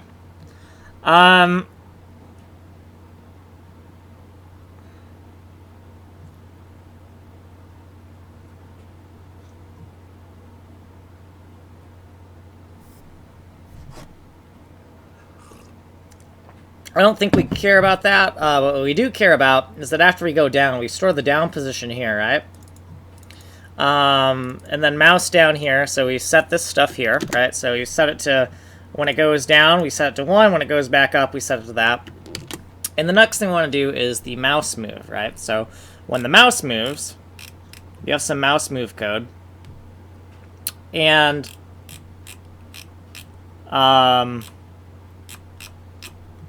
whole bunch of crazy stuff. Is mouse currently down is the left mouse, right? Yeah, this is the left mouse.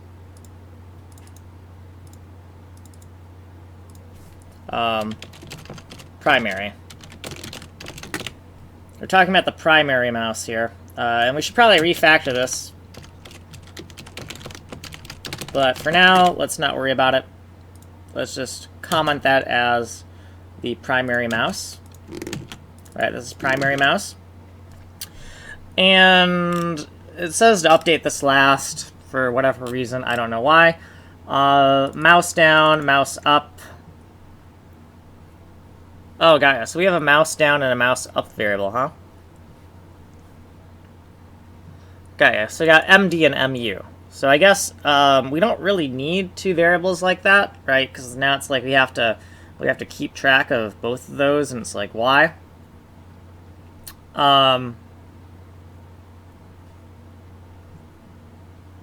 So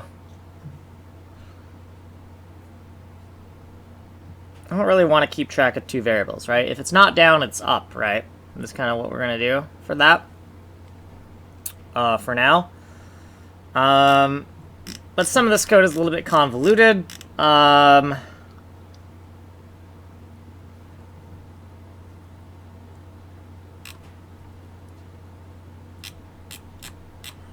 So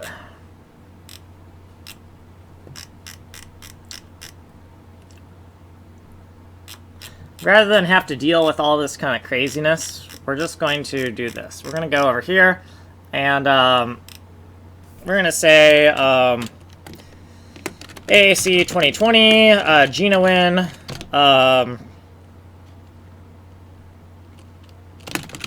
handle mouse move,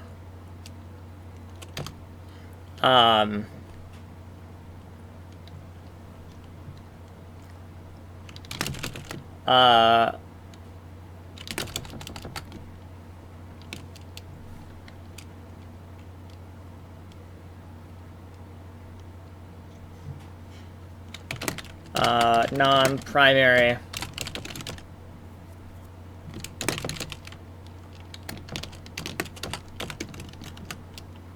And then let's just say it needs to take L param and like if we look at this, we got L param and we have W param and we have L param, right?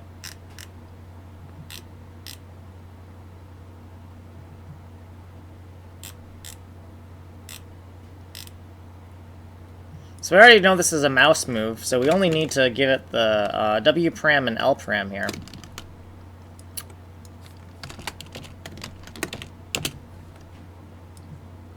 Right? And this is just my way of saying I don't want to deal with all the other nonsense that's in this function already. So we're going to break it apart a little bit. And we're going to say handle mouse move for the non-primary click.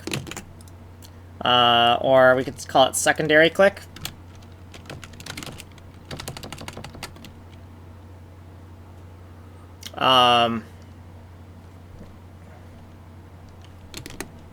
Left click, so how about R2,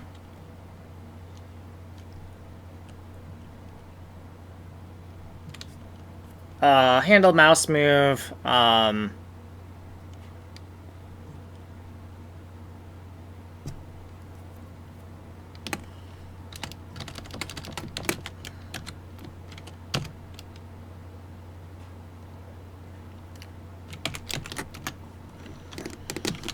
MB2 for mouse button 2. How about that? And then up here, we're just going to put it up here. And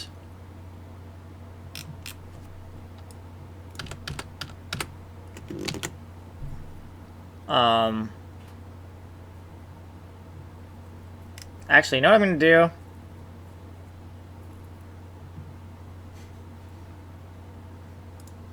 Let's go look at our libchan for a second.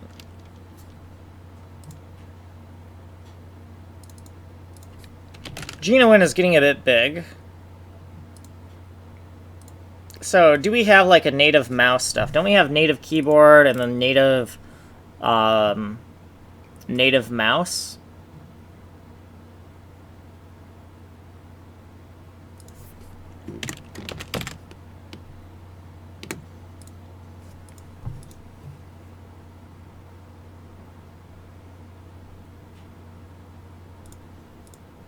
Okay, so you know what?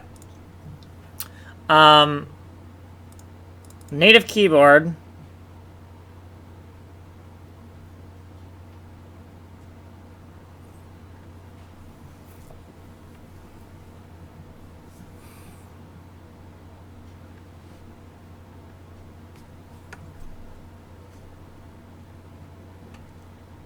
Okay, so I see native keyboard comes before iKeybox because some other code is going to use the native keyboard function and then put the thing in the iKeybox, right? So we don't want it the other way around, so we can't allow that to happen, right? Is that what that's about? I think so. So in here, I'm saying we have a native mouse code, native mouse functions, and what we can do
and then over here, I think what I want is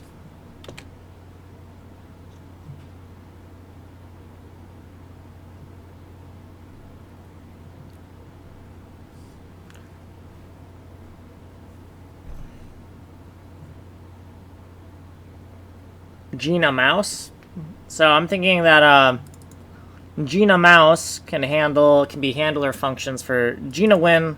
Has GINAMOU handlers.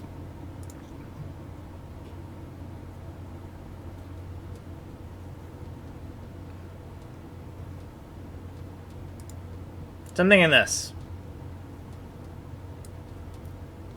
I'm thinking GINAMOU,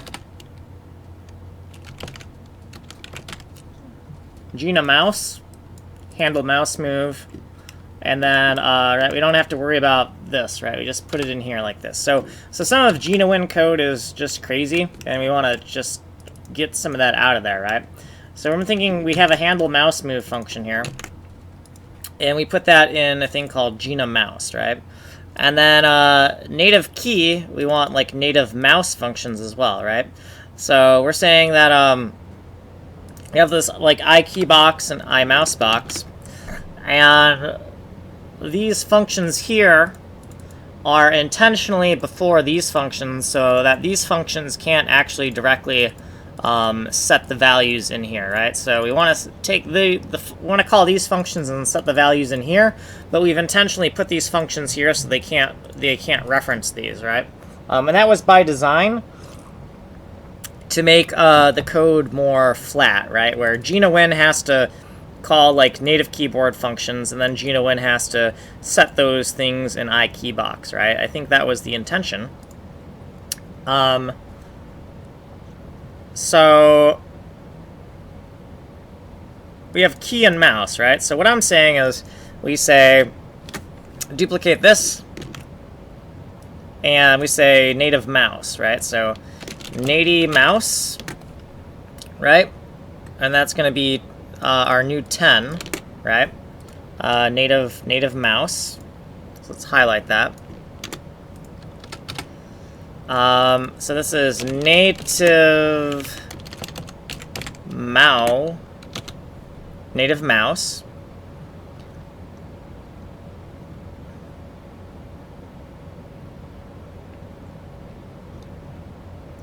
And then GINAMOU, right here. Let's go here.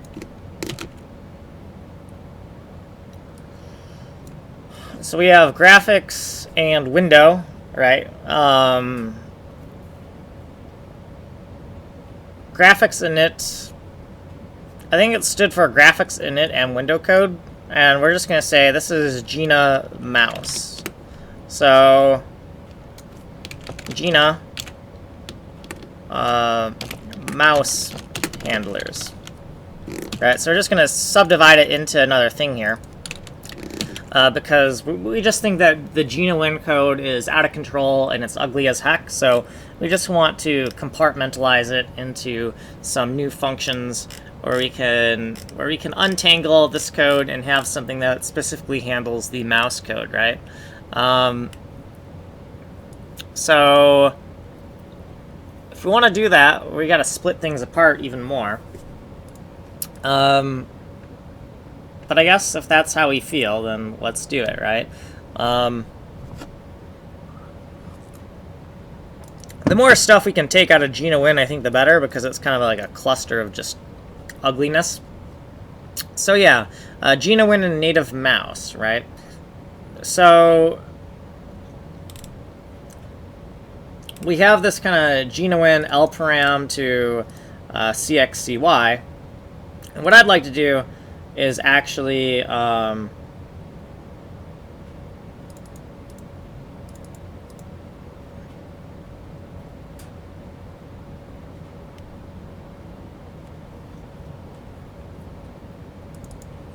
like to take this function here and put it in the other thing, right? Oh boy.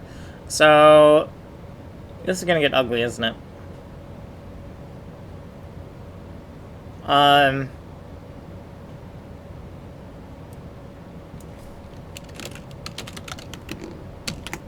Okay.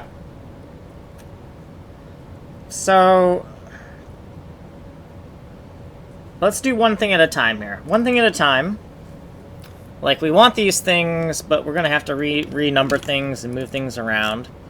So before we get out of control here, before we like get way out of control, let's comment this out for a second, and this other thing here, let's comment that out. And let's make sure we can still compile before we kind of go off the walls here with what we're about to do, right? Because we're about to get off the wall. So we got these low order, high order words here.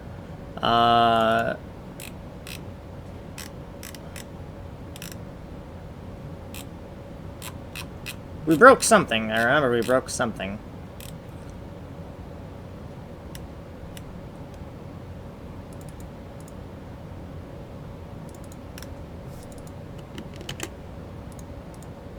Okay, we're just gonna reuse that, huh? Sure. And then we have this handle mouse move thing here. And let's just comment this out for now, because we just want to get the code working again. And we know what we want to do. We have an idea of what we want to do. But let's get the code working as usual. Let's get it compiling, and before we break it apart into more things, right?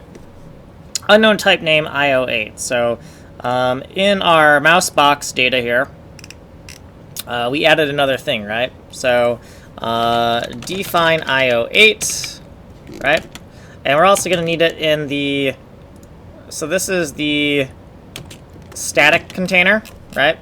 And we also need it in the non-static. Right, so let's make a little checksum.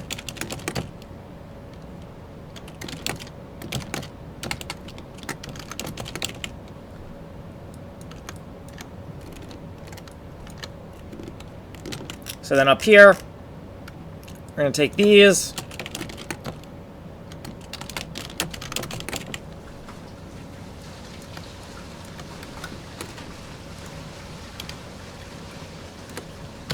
Okay. And then in, this is iMouseBox, and then iMouseTemp, we probably have the same IO8 there, right? So we have to do the same thing, right? So define IO8.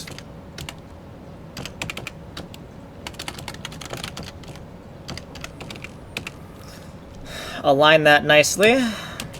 Make a little checksum over here.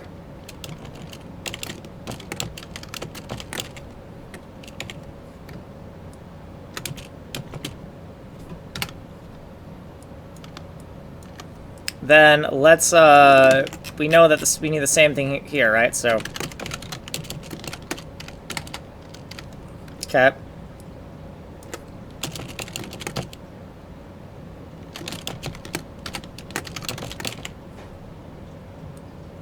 And, okay, we got that. That's good. Let's try to compile that, right? I think that's all we had to do. And once we get this compiling, we're going to edit that library chain, right? So, in function, error, low order word, blah, blah, blah, not declared, right? Okay. So, let's go back to where we were doing this kind of nonsense. And didn't we just do it over here? What's up with that? Low order word as Y is undeclared on 574. Oh, so in here, right? So we added different scopes intentionally so that we could, so that things wouldn't leak into other scopes. And in 574 is right here. That's kind of weird because it looks like low order word is x-axis is y-axis. Oh.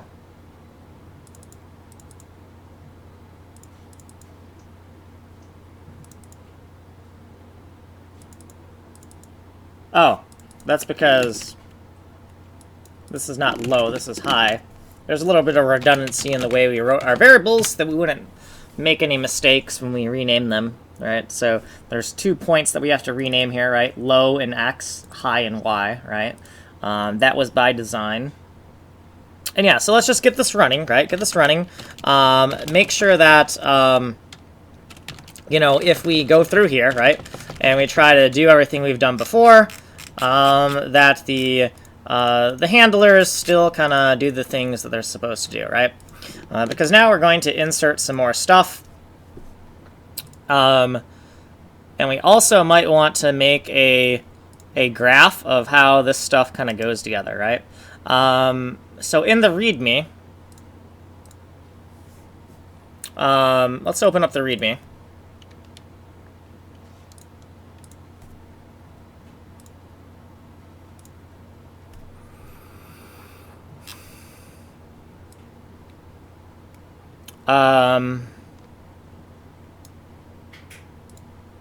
We're going to say 8 libchan and libchan diagram. I'm going to make another section called libchan and libchan diagram.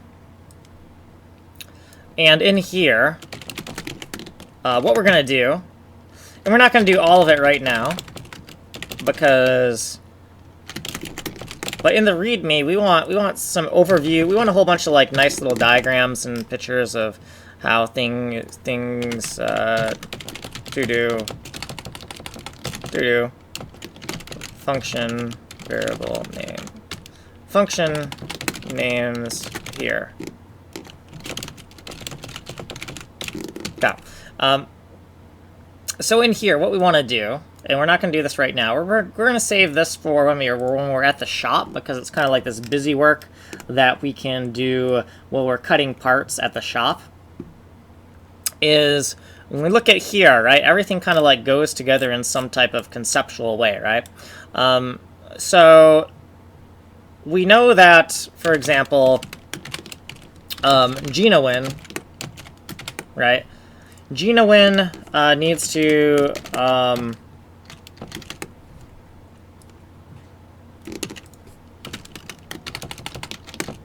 let's do this. Okay.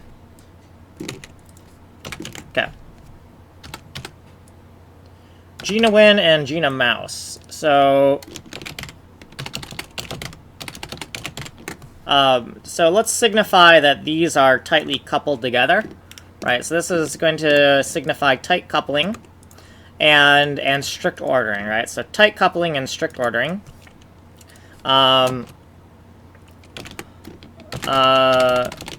GINAWIN's mouse.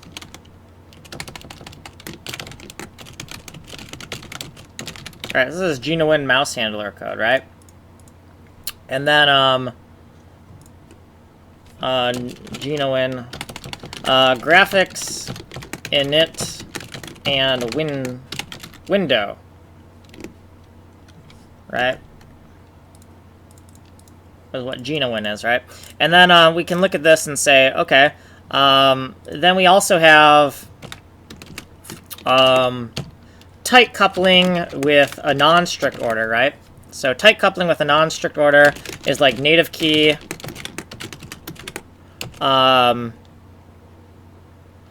native mouse, right? And these are any order, right? So, right, technically it's any order. And that these are, you know, their relative order, right?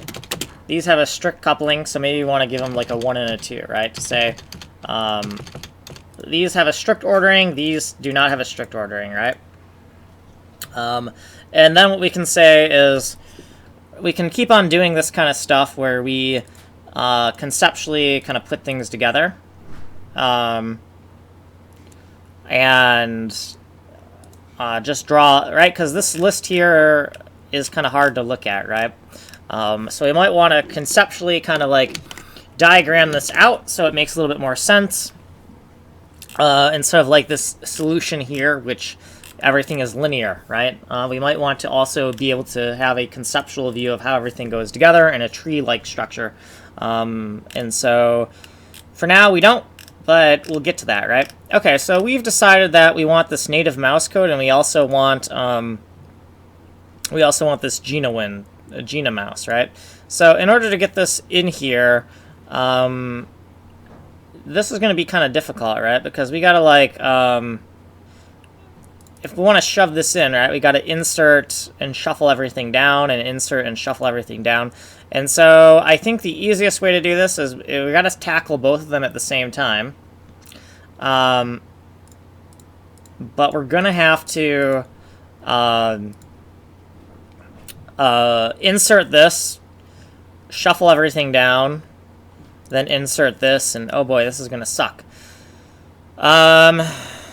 Let's close all but this for a second. Nope. And let's go open up... well, first, let's stub in the files, right? So, native mouse functions, no data. Okay. So let's say in lib, we want, right? We have the native mouse.f. And then we also want native mouse functions, no data.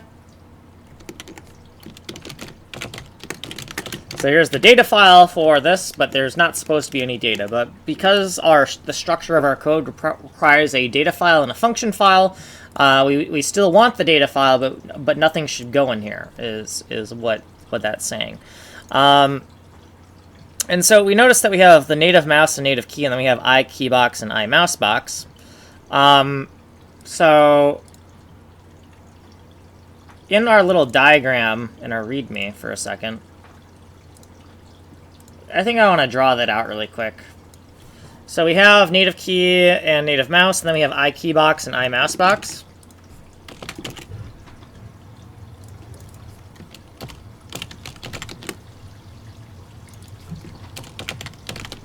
Um,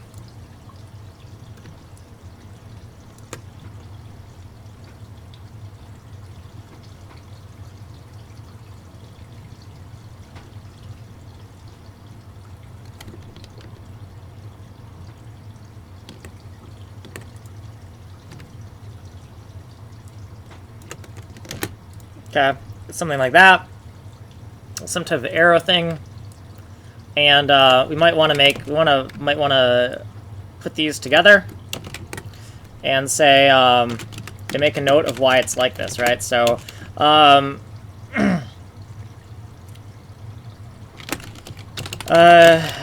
native functions included before native before containers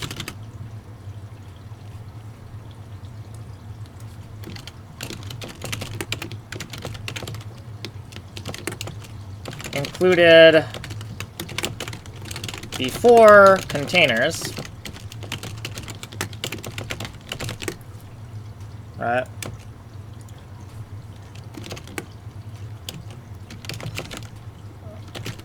So that native functions cannot directly put their results into containers, forcing code to be more flat where these two objects interact. Right. So basically, we could have the native keyboard functions could run their code and then put stuff directly into iKeybox, and the native mouse functions could like run their code and put stuff into iMouseBox, right? If we included these things, if we included all of this after all of this, right? If we swap the order of that, but we intentionally put it in this order so that we would not make that, so we would not allow that, right? So that the code, because of the order that we include things, we have made it so that we cannot make that happen, right? That is intentional, right? The way we're doing that is intentional, right? It's not a, it is intentional. It's by design, right? We want to tightly control the way we put things together, include things, so that doing things the wrong way is kind of impossible, right? So I just wanted to make a note of that before I kind of went off the rails here. So let's close that, and let's stub in the other things that we want, right? So we want GINAMOU, right? So GINAMOU, Gina wins mouse handler.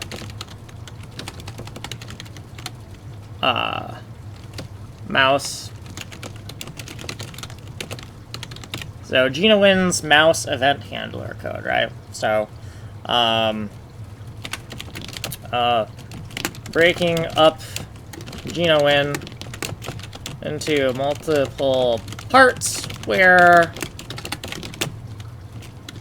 we can, because the window code is a disaster that needs to be fixed, and less code in there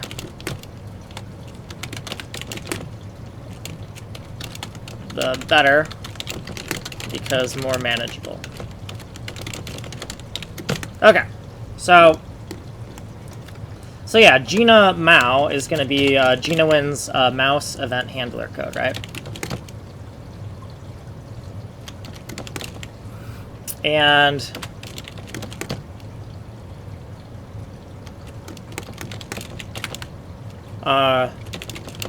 functions only, no data.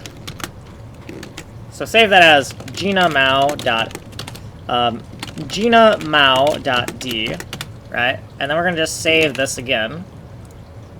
as f. So GINAMOU.f. Right, so functions only, no data. So we got a D file and an F file. Native mouse functions, no data, right? So native mouse functions, and then we have GINAMOUS functions. So GINAMOUS functions come before the native mouse functions, right? And so we have these things stubbed in here. And the next thing we want to do is for the functions, we just want to NSSBP paste, right? We want to paste this boilerplate and fill this out, right? So anywhere we see this, let's just say this is going to be GINAMOUS. And then over here is going to be GINAMOUS. Okay. And then over here is GINAMOUS. And then over here is GINAMOU, right? GINAMOU. And then over here is GINAMOU. And then over here is GINAMOU. Okay. So GINAMOUS functions have been stubbed in. Now we want to stub in the functions for native mouse. So NSSBP paste. And same deal, right? So this is for native mouse, so we're going to call this NatiMou for native mouse. Okay, and then over here is native mouse logging. And then over here is native mouse silence. Right? And this is for turning logging on and off. This is the logging function, right? And we want to control whether or not that logging is going to be off from the silence function. And here's the init none function, right? So native mouse is mouse functions no data, right? So it should be an init none as far as I'm concerned. And then GINAMOUS is supposed to be functions only, no data. So that should also have an init none function as well, right? So now we're going to go open up the silence system. Or actually, close this, cancel. Before we do that, let's open up silence over here because we want to reference this list here and do things in the same order, right? So we know that right after native key, right? So after native key is we want to add U08 and we want to add native mouse, right? Native mouse code. And has silence code been added to this? Actually, yes. We have actually just, as we stubbed in the boilerplate, we added in the silence code. So we're good there. And then we want to go down to GINAMOUS, right? So there's GINAWin, which is already in here, and we want to add GINAMOUS. So GL constants, we need these before the window code. Fragbed comes after the window code, doesn't it? Oh, GINAWin right here, okay. So let's duplicate this. And then this is going to be called, one of these is going to be called GINAMOUS, right? GINAMOUS code. And has it been stubbed in? Yes, it has been. So we're just going to erase this line. So our little lookup here has been kind of dispersed a bit, but let's not worry about that. So GINAMOUS is in here. That's good. So everything should still run because we haven't actually included anything or messed with our library chain, but we need to get that in there. And so a lot of this right now has been kind of stubbing things in, organizing things, figuring out where things should go, and that kind of sucks because it's like, man, we really just want to get this mouse click drag, right? And here I am, like, here I am, and it's been a while. It's been like 2 hours, and we haven't even worked on much click drag code, right? We've just been trying to organize things so that when we're ready to click drag, everything is kind of in the place that it needs to be in, right? So let's get ready for the next part, the next hard part of this, right? Which is, let's close all these. And we want to stub these systems in where they belong, right? So this is going to suck. Because because as we did this, we kind of realized, hey, we need things stubbed in 10, and then we also need it stubbed in it's just gonna suck, right? This sucks. Right? So let's look at libchan first. So libchan top. The first easy part is duplicating this twice, right? 48 49 and 50, right? 49 and 50. So 48, 49, and 50. So we got 2 more of these. And then this will be a 50 because this needs to match, right? Okay, cool, easy part. Okay, now the hard part is, it's not too hard, it's just that we have to be very careful. So we know that we have native keyboard right here, right? Let's actually, this is going to serve as the definitive list. So let's keep these colored, right? And let's just start shifting everything around, because we're actually going to reference these numbers. This is like, this can kind of serve as our master list of everything we need to be looking at. And so if we take this, right, and we shift this up 2, right, we shift all these numbers up 2, then we can say 49 and 50. We can use this list as the definitive list of what numbers have to be here, right? So we can say, let's color this like purple. That's not going to work. So these are the things I want to look at. I want to look at this one.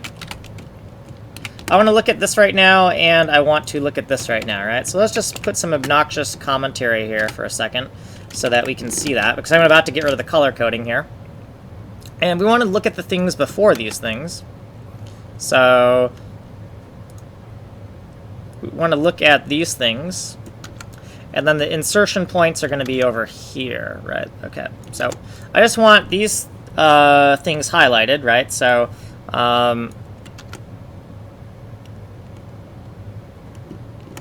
let's try that again. Okay, so the things I'm concerned about, we're going to give these the first color, right? We're going to give these the first color, and then the things we want to highlight to know where our place is, we're going to give those the second color. Sure, why not? Okay, so what we got to do here is we got to go down to number 9, right, in the data. And here's native keyboard, right? So native keyboard, we're going to highlight that orange. Wrong color. We're going to highlight that orange, so the secondary color. And then we also want to go down to C editor. So let's go find C editor.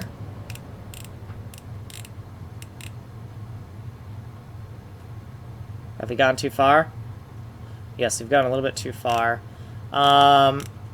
Set editor, right? We want to highlight this, the secondary color as well. So when we're looking through here, we can find the insertion points pretty easily. And so we're just going to duplicate this, right? We're going to duplicate this. Paste that down there, and this thing is no longer a native key, right? It's the thing that comes after, which is native mouse, right? And then we're going to change these numbers, right? So before we change the numbers, let's go down here, because this is just going to be, I think it's going to be easier if we do it like this, right? And then this thing that's C editor, right? After C editor is GINAMOU, right? GINAMOU. Right, and now what we can do is we can highlight these, this color, right, the first color, and now that we have this, we're ready to kind of refactor these numbers, right? So we got 9, and we got to do 10 here, 10 here, okay, and then we got 11, 11, and this is just gonna suck, 12, 12. 13, 13. We want to take a look. Is 13 keybind? Yep. Okay. And then 14, 14, 15, 15. And then 16, we might want to keep our eyes out and make sure that 16 is C editor. Yep. And then 17, right? So now we're adding 2 instead of 1, right? You see how we had that double jump? And that's kind of why I was kind of worried with how difficult this might be to refactor. I have the shop at 7, so I'm going to have to leave at like 6 something. So let's just make sure that we do not miss that time. 20, and this is 20 over here. This is, yeah, CPU uniform info, right? That's not 20. Oh, this is 20 right here. This is 21. 21 is GL const, right? GL const, yeah, 21. This is 22. This is 23. This is 24. 25. Holy crap, there's a lot in there.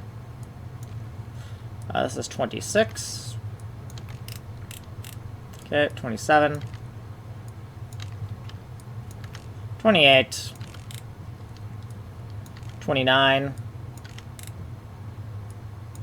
And yeah, we'll use our time at the shop, right? Since we can't really record what we're doing at the shop, we're going to just use it for documentation time, and we're going to, we're just going to create like a nice little tree diagram of how all the systems go together. Because now we have, I kind of have that tree in my head, but it would be good to formalize that for other people who are new to the project and want to know conceptually how all these libraries go together. Because right now this is the linear way that all the libraries go together, but there's kind of like a conceptual tree of stuff, right? So gent DAO, is that 34?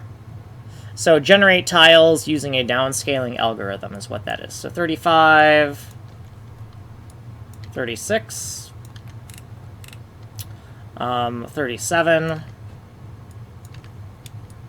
38,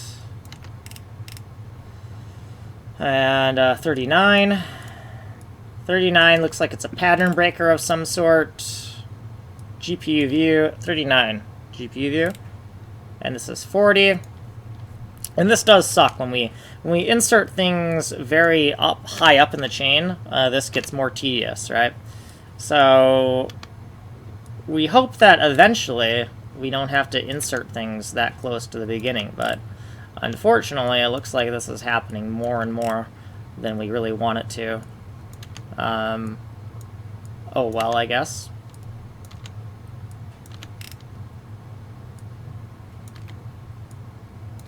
So edit cam, is that 46? It's not. Edit cam is 47. This is 47 here. And click common is 46. And drag common is 45. So somewhere we made a mistake while we were inserting. This is why I spot check as I'm doing this. Zoom common is 44, right? Okay, so 44. And then tau sync is 43. God damn. We've made a whole bunch of mistakes. And then tau type. Tau type is 42. We're probably adding 1 instead of 2. And then tau depot. Tau depot is 41. Okay. Tau dirt. Tau dirt is 40. So somewhere, God, somewhere we made a horrible, horrible mistake here. Oh, it was right by the pattern breaker, right? 3940, right? 39 and 39. 38. So GPU wire is 38. GPU view is 39. Okay, cool.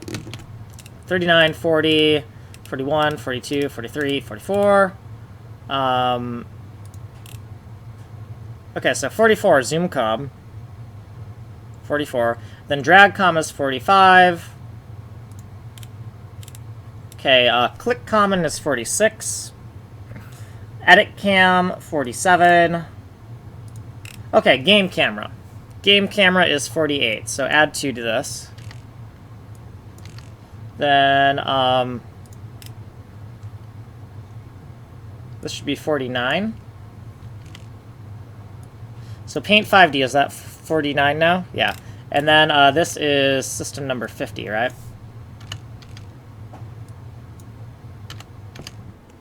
Okay, cool. So we want to do the same exact thing we did to this. We want to repeat that pattern down here, right? So we want to look for a native keyboard. So we have this highlighted, right? And we just want to duplicate this, right? So we want to duplicate this first, paste it, and then wherever we see native keyboard, we're going to change that to native mouse. So native mouse code, right? And then we're going to want to change these numbers. Let's just put an X here for now, so we remember to come back to that. Native mouse, we're going to color the cyan color, right? So we know to come back to that. Then we're going to find the next section of orange, C editor, and we know that GINAMOU comes after C editor. So we're going to copy this, we're going to paste this, we're going to rename anything that's C editor. We're going to rename that to Gina and mouse, right? Gina mouse. We're going to color that cyan, and we can put some X's here so we know to fix that, right? And so now we have to go through the painstaking process of renaming all these numbers as well. So this just sucks. Okay, so we got 9, and this will be 10, right? So right here, these are 10s, and then these are 11s. And it's just going to be changing everything by 1 until we get to the second library that we've inserted, and then we have to start changing everything by 2. So 12 becomes 13. 13 becomes 14. Okay, 14 becomes 15. 15 becomes 16. So C editor should be 16, right? And then now we have to add 2, right? So this is 17. Right, so GINAMOU is 17. Add 2 to this, so this is 18 and 18. So everywhere after, we're adding 2, right? So this should be 19. Okay, add 2 to this, we get a 20, right? Oh yeah, so this is just tedious, and it sucks, and it's slow, but right now, I'm trying to... 22. GL const, is that 22? Yeah, GL const is... No, GL const is not 22, it's 21. GL const is 21, GL bind is 20. Okay, cool. So over here, we're going to add 2. 22 and 22. Here, we're going to add 2, so that's going to be a 3. Then here, we're going to add 2, so that's going to be a 4. Here, we're going to add 2, so that's going to be a 5. Okay, we're going to add 2 to this, that's going to be a 6. Add 2, this is a 7. Add 2, this is an 8. Add 2, this is a 9. Spot check, let's spot check. GPU data.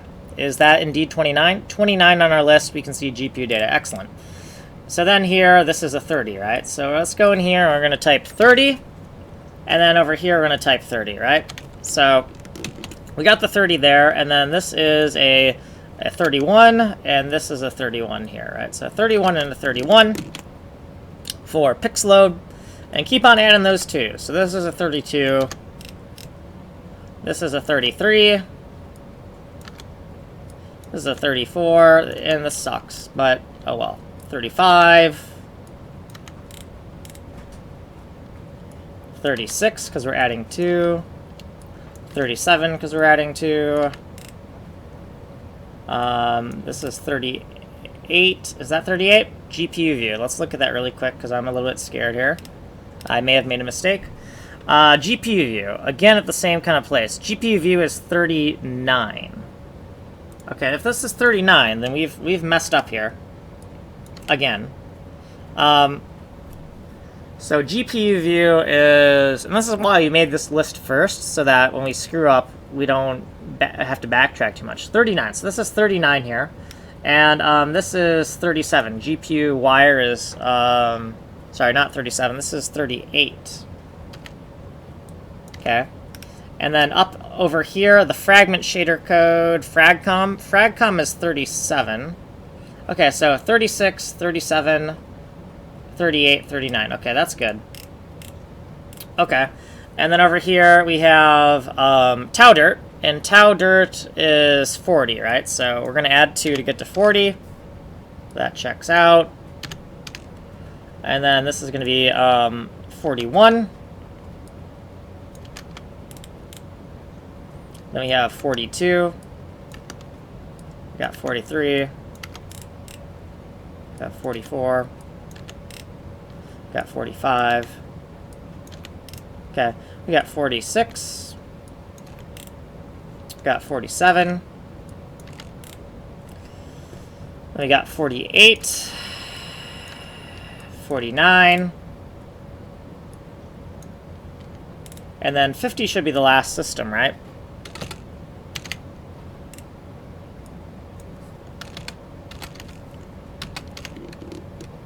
Okay, so you can see that because this is kind of very error-prone, you can see why we want some redundancies in place to make sure that we've done this correctly, because let's just make sure that these are sequential. So 50, 49, 48, 47, 46.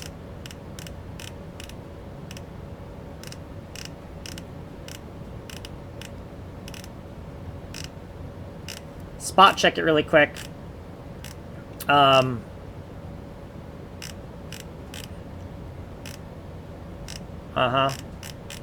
So spot checking these.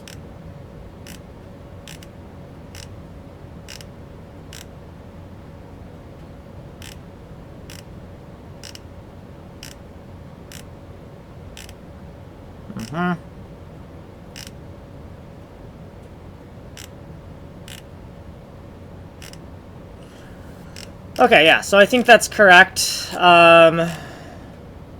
Okay, I think we did that correctly. But we also have some checks over here to help us with that, right? So in here, right, we're going to look for native keyboard, right? We're going to do the same thing. So native keyboard, we want to highlight that orange. And then we also want to highlight C editor, right? So C editor, we're going to highlight orange as well. And then we're going to duplicate some of this code, right, and refactor it accordingly, right? So this right here, this native key thing here, becomes native mouse, right? And then native mouse over here, right? So native mouse. Okay. Then we can highlight this the other color, right? So we can highlight this cyan, and I think that's the first key, right? Yeah, cyan is the first key. So now we're going to go down here and we're going to duplicate this code, right? So we're going to take these two end ifs, and we're going to take the two ifs. We're going to paste it down there, and we're going to change anything that says C editor is going to be the thing GINAMOU, right? And then over here, this is going to be called GINAMOU as well. So we're going to call this GINAMOU, right? And then we're going to highlight this cyan as well. So just making sure that these clusters look correct, right? And then we have to go down here and do the same thing. Where we're going to take this code here, right? We're going to take all this code, and we're going to duplicate it here. And then native key is what comes after native key? It's native mouse, right? And then we can highlight that cyan as well, so that we can come back to that. And then we can take this if, error, end if block here for a C editor, and we can duplicate it. And we can rename this to the thing that comes after, which is GINAMOU, and then we can color this cyan, right? So we just want a methodology where we can keep track of these numbers. So we got 9, and then we have, if we want to do this, we want to take this, and we have these two 15s here. How do we want to do this? Let's just not cut and paste, since we have two things, and just say 9, 10, 11, 12, 13, 14, 15, and then 16, 17, right? And then once we have 16 and 17, what we can do now is C editor and GINAMOU are indeed 16 and 17. So these start at 16 and 17, right? So what we can do now is we can take this 16 and 17, and we can just cut everything from here, right? We can just go down this list. Rather than having to painstakingly retype all these, we can cut this, space, space. Then we can go overlay over this 16 and 17, right? We can go all the way to here. And then we say, oh, these are the two that are missing now. So we're going to go all the way to here and go Control-V and paste that in, right? So now we got 16, 17, and all these numbers are correctly sequential. So GRAGQuad should be like 23, right? GRAGQuad is 23. So unfortunately, I don't know why that got messed up, but let's fix that. So Pixload, is that 31? Let's just kind of spot check here. Yep. And then all the way down here, GameCam, is that 48? Yep. Okay, cool. So 48, and then 49, and 50. Okay, cool. So those are all renumbered correctly. 16 and 17, 9 and 10, right? So, oh, sorry, 9 and 10, 16 and 17. I said that backwards. Okay, so now in here, we want to duplicate native key, and we want to call that native mouse. And then over here, we want to duplicate C editor, and we want to call that GINAMOU. And then we also want to color these cyan, right? So we just want to keep kind of meticulous track of what we're doing here. And we have these nice checksums. How are we going to do this? Well, we have these two 9s that are duplicated, right? And we have these two 15s that are duplicated as well. So we want to solve it one at a time. All right, so bam, paste that up there. And then this 15, we want to move up to that blank spot. So let's take all this. And we just want to move up to this blank spot and overlay over there. And we know that we have 2 blank spots down there now. Right, so 48 and then 49 and 50. Okay. Also, am I compiling up to that correct library chain? So if we see this, we see 48. That should be eventually 50. So let's put this back to 50 here before we forget about it. And then, so libchan looks like it has been fixed. So now we have to go into F macros and do the same stuff for F macros. So F macros, top and bottom. And then we also need to open up the functions file. So in main, we have the function file, and we want to edit that as well. And I believe the silence has already been edited, right? So if we look at silence, and we look for this, we can see native mouse right here, and then there's also GINAWIN and GINAMOUS. Those have already been put in there, so that's good. So let's look at the top file for F macros. And let's look at this thing here and see what needs to be shifted over. Probably a lot of things, unfortunately, because this was 9. So yeah, we want to just change all these. So game tick is before everything here. So game tick doesn't have to be changed, but CPU uniforms was 20. And if we go to 20, we can see that's GL bind now.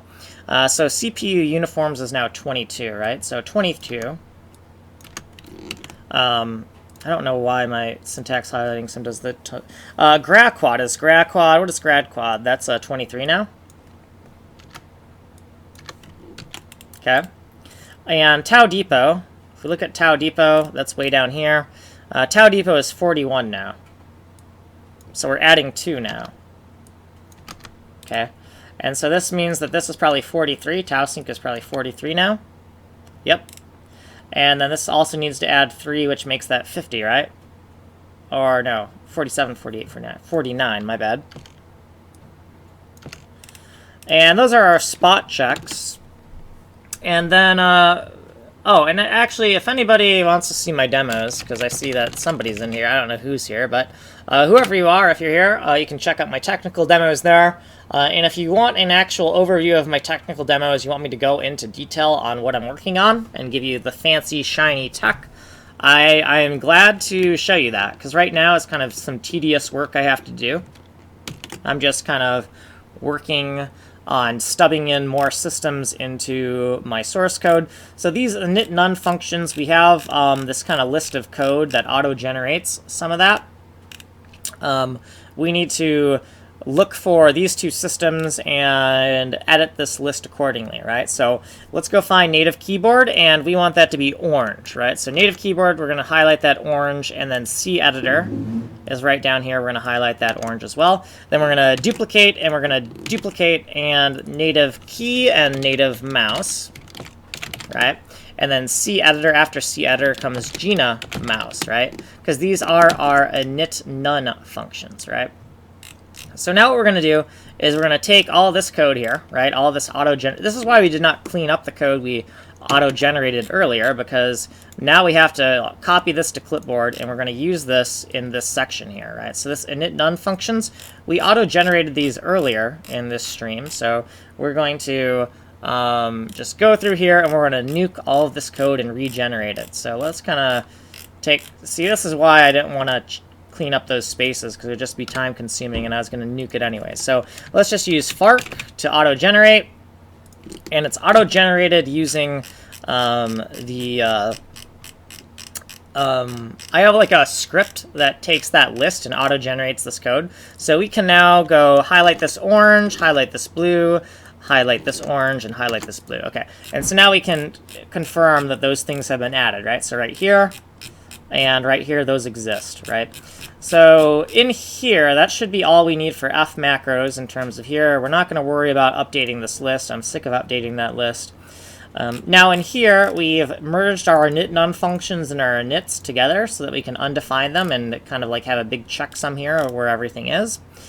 And let's go look for native key, which is 9. Okay, so we're going to highlight this orange, and then we're going to find cEditor. So cEditor, where are you? You're over here. Okay, highlight this orange. And then we're going to duplicate, and then we're going to duplicate, and the thing after native key is native mouse. And then the thing after cEditor is GINAMOU, right? And then we're going to highlight these cyan so that we can see those in the code.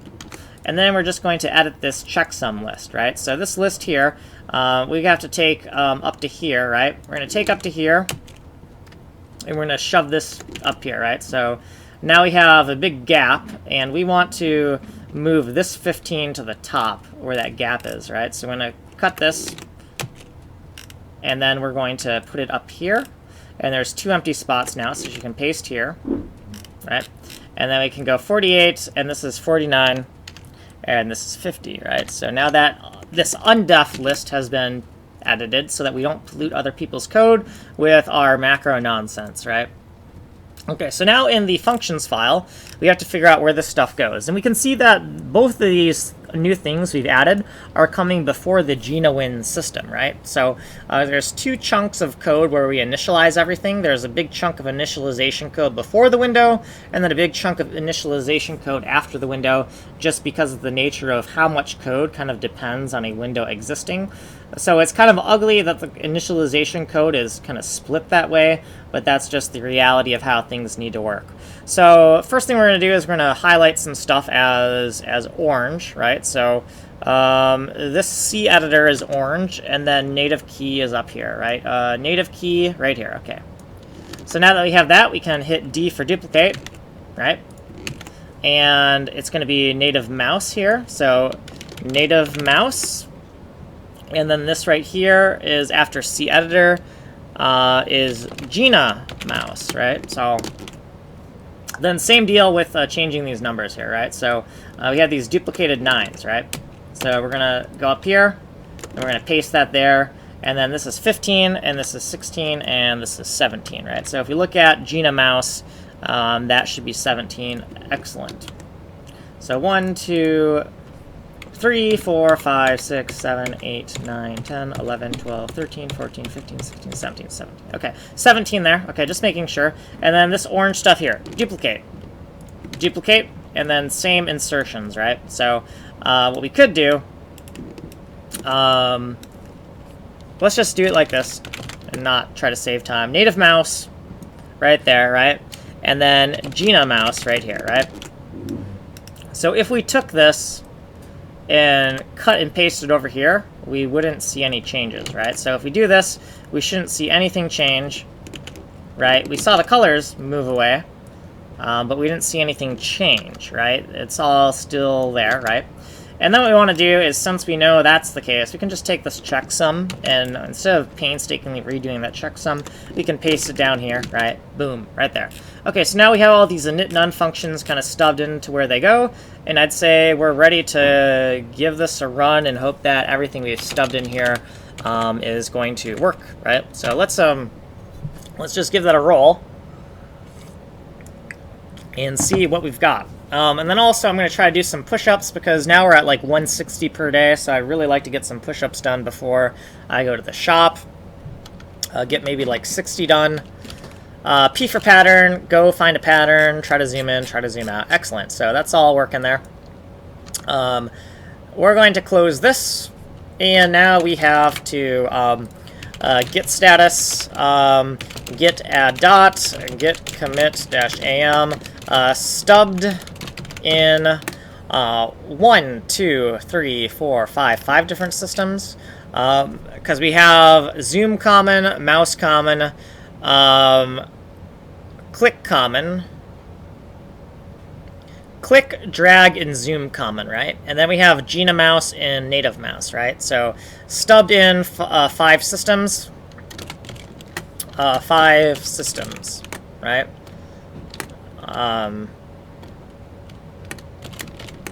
Right, so we can see where we did that, right? Git status, git commits -am. Oh, no, we already committed. We just want to push that. And then we're going to push that as a kanji coder as well, because this is actually working code, right? So git push kanji coder master. Because we're not broken. The code isn't broken, it'll compile just fine. So if it compiles just fine, we want to push it up to public so that other people can take a look at that. Okay, so now that that's up there, I'm just curious, do I have any viewers that are users in chat? Who's in chat? Oh, El Papa Pig is in chat. Feet, I don't know who Feet is. Violet's TV, don't know who that is. So anyways, let's just keep on figuring out what we're doing here. So we're trying to get click and drag to work. And we moved some stuff into like a common mouse handler function code, whatever. So let's go look at that. So let's go open up GINAMOU, right? So this is where we want to put, we want the data, we don't want the data though, right? Functions only know data. So open up and say GINAMOU, and we want to look up the functions code. We have some stuff stubbed in here, but then after we've had the boilerplate, this is the boilerplate section. After this boilerplate, we want to look at GINAWIN. And in GINAWIN functions, we have some type of mouse code. I don't know exactly where we are, but mouse something or other, we'll find that. Mouse chords, size, whatever. So in here, I would like to, if I can, I would like to somehow extract the mouse code, right, in a way that will make it kind of easy to just, can we just figure out a way to rip all this code out really quick? So I'm thinking the first way we could do this is, right, our switch statement is like this big switch, and I think the easiest way to do this would be like case anything that's mouse 0x 0. This thing is mouse wheel, right? So this is going to be kind of ugly, but let's just do this, right? So mouse wheel, right? And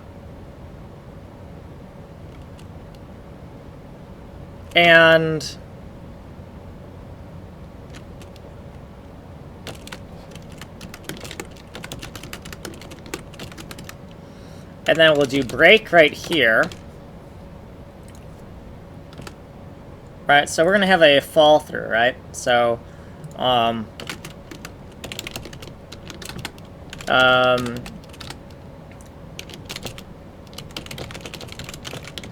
then this is going to be fall through end.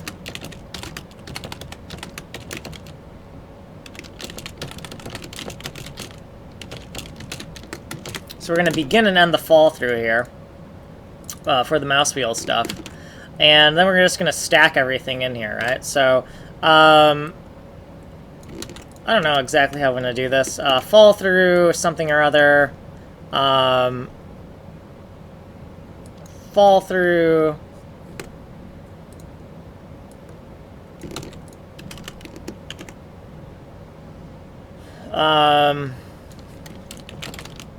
Mouse, GINAMOU, fall through. I don't know exactly how we want to do this. But we want to section this off in a way where it's kind of obvious that we are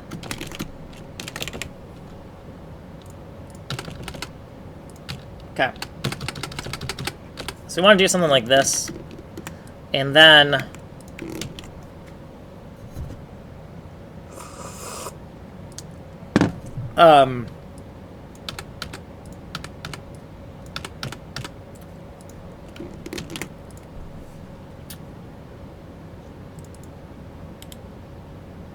if any of these cases, we're going to do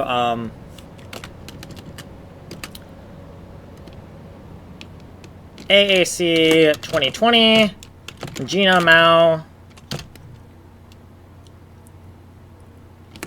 and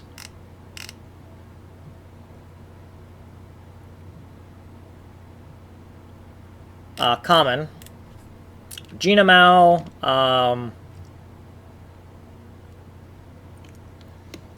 read native mouse event. Read native mouse event. All right, we'll call it that. And then in read native mouse event, we're gonna say we need let's just call it native message. How about native message? Native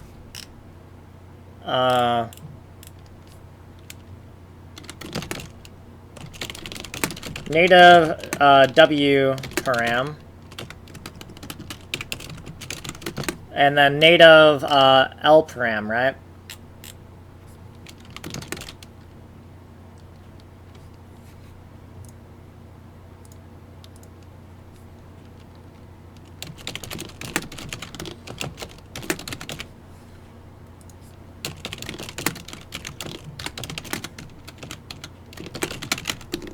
Okay, so native message object, whatever. And then what we can do is we can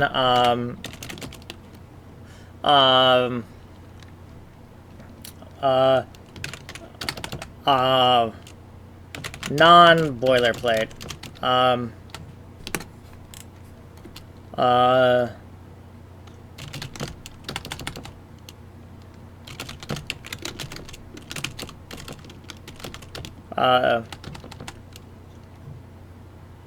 Non-boilerplate. Well, what do we call non-boilerplate code? Do we just want to call it non-boilerplate code?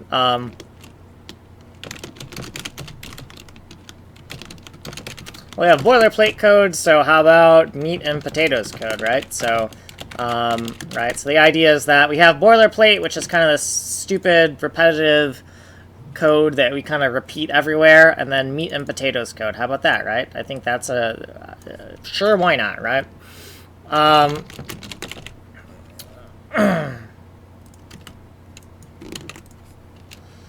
Meat and potatoes code, and then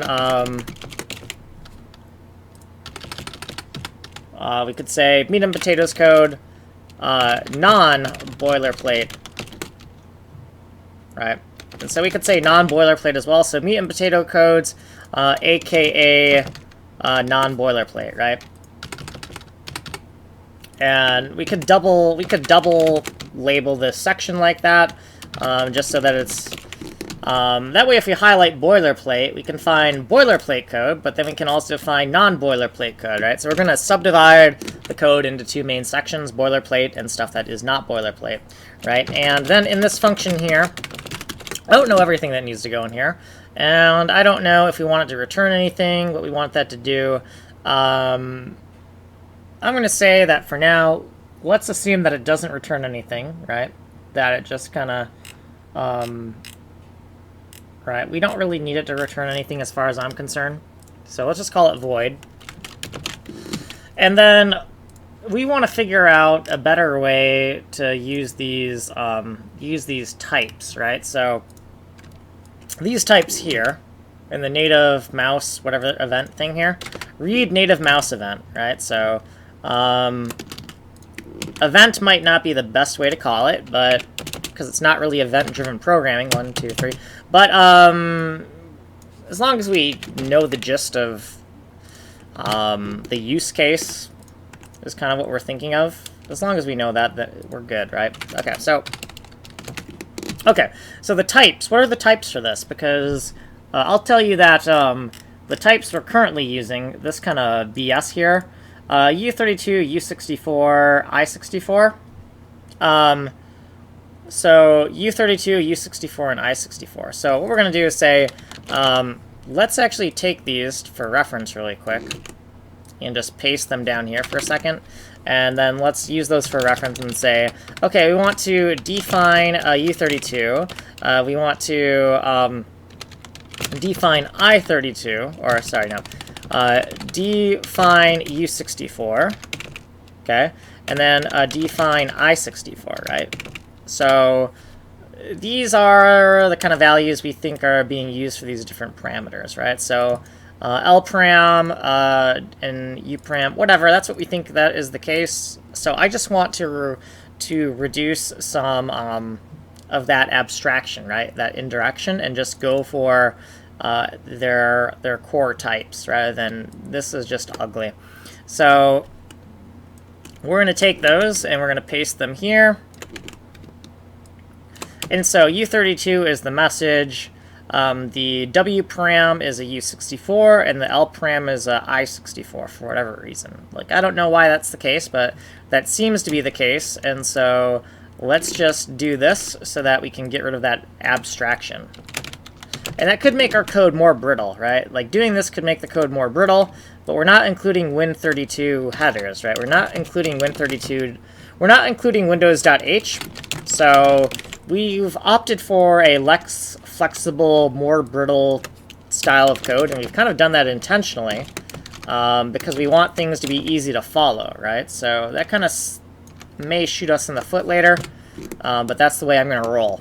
So, okay, we got the native message, native wide param, native L param, and we might as well go into our notes here to make note of this, right? So let's take this for a second and be like, what the heck does that actually mean, right? So, so we do already have, you know, stuff for that, right? But let's just paste this for a second and just say nat MSG, right? And that is nat MSG, and that is correct, right? So U plus bonds hexa. And then after that, we have nat MSG, things that are similar enough. Native MSG, native MSG, native MSG. So anything like that, we're just going to correct it and not throw a fit, right? But if we do it backwards, if we do something like MSG native, or MSG native, or MSG dash, oops, MSG dash native, or MSG underscore native, or MSG native with no spaces. If we do something like that, we want to correct it and say backwards use nat MSG, right? And then also, there's one case that, to keep everything kind of like symmetrical here, we're going to put this other case, MSG, MSG nat. We're going to actually put that in its own thing here and be like,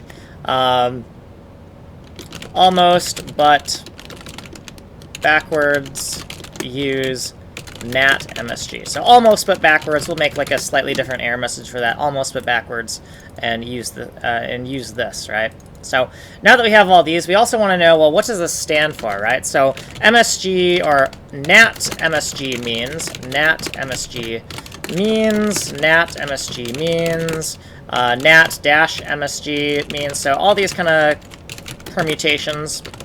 And then native, right? Native message object.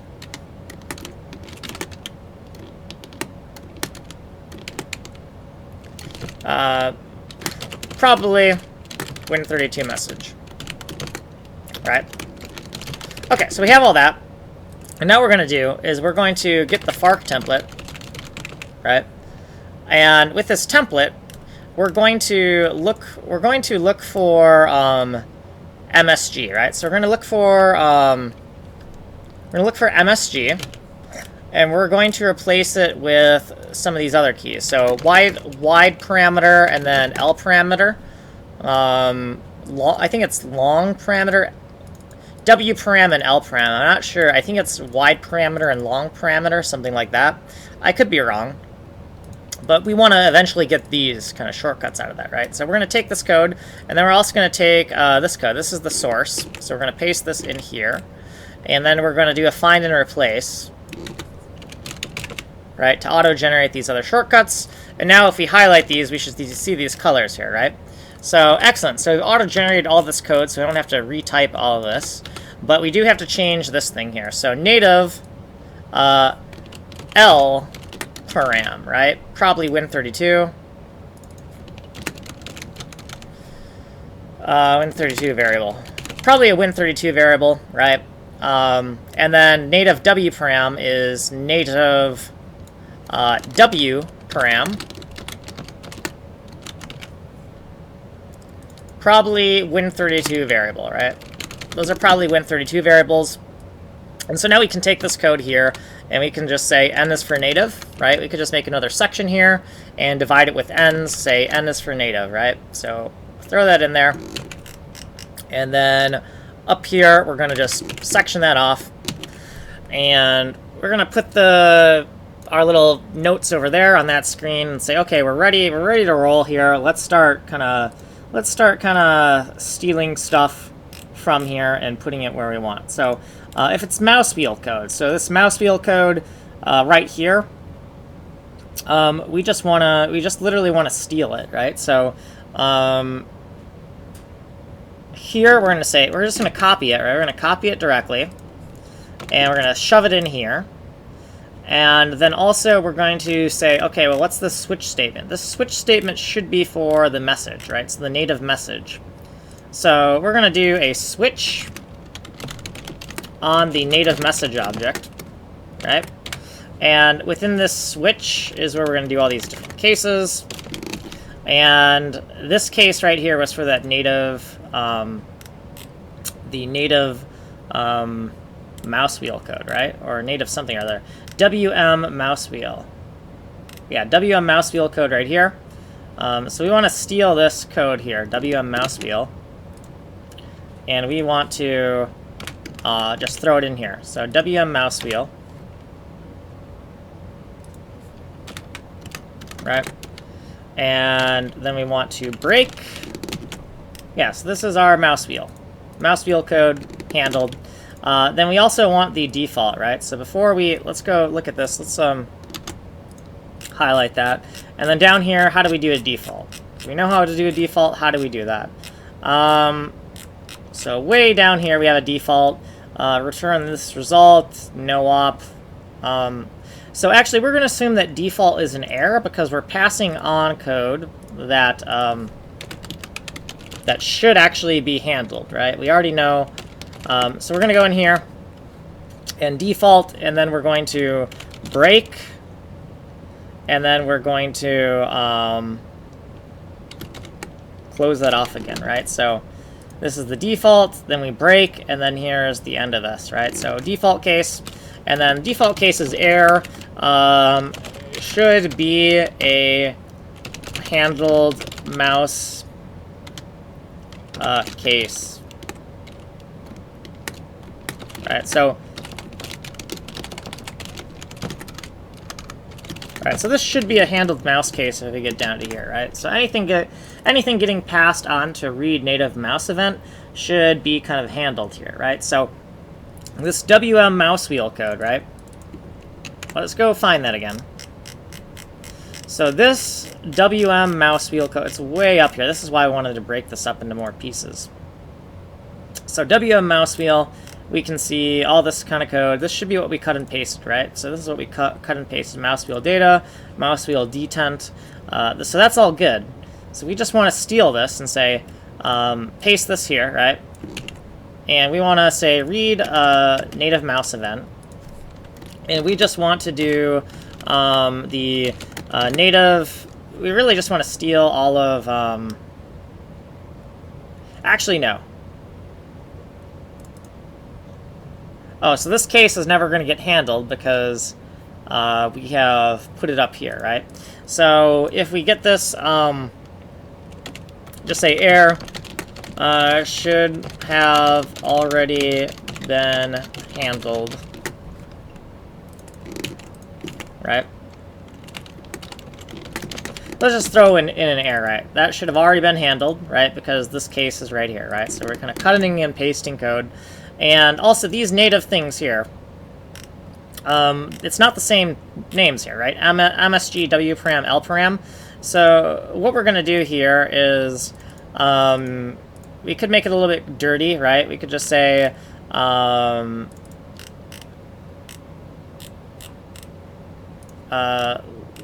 let's just comment this out and actually do MSG, right? This is MSG for now. This is WParam, right? WParam. And is it like lowercase w, capital P? How does that go? W param, oh, W param with a capital P, and then L param, lowercase l, L param. Right, so W param, L param. So before we get carried away and try to do any more native message, we'll just call it native message. Now, before we get any more carried away, this is the mouse wheel stuff. So if we screw up the mouse wheel code from this refactor, we will absolutely know it right away. So /AAC 2020.sh. If we screwed up this, it'll be very obvious. So let's just take a look at this and see if int32 wheel delta current. So there is maybe some code that we declared somewhere else or something. Oh, unknown type name. So this is the int32. Okay, I see. So we got U32, U64. So let's just say define int32 like this. I just like it that way because our 32s are grouped together, and then our uints are kind of slightly grouped together. And let's just say this is now our new number 1. Right, so we put that at the top, right? So int32. And so undef int32 here. And then edit this checksum.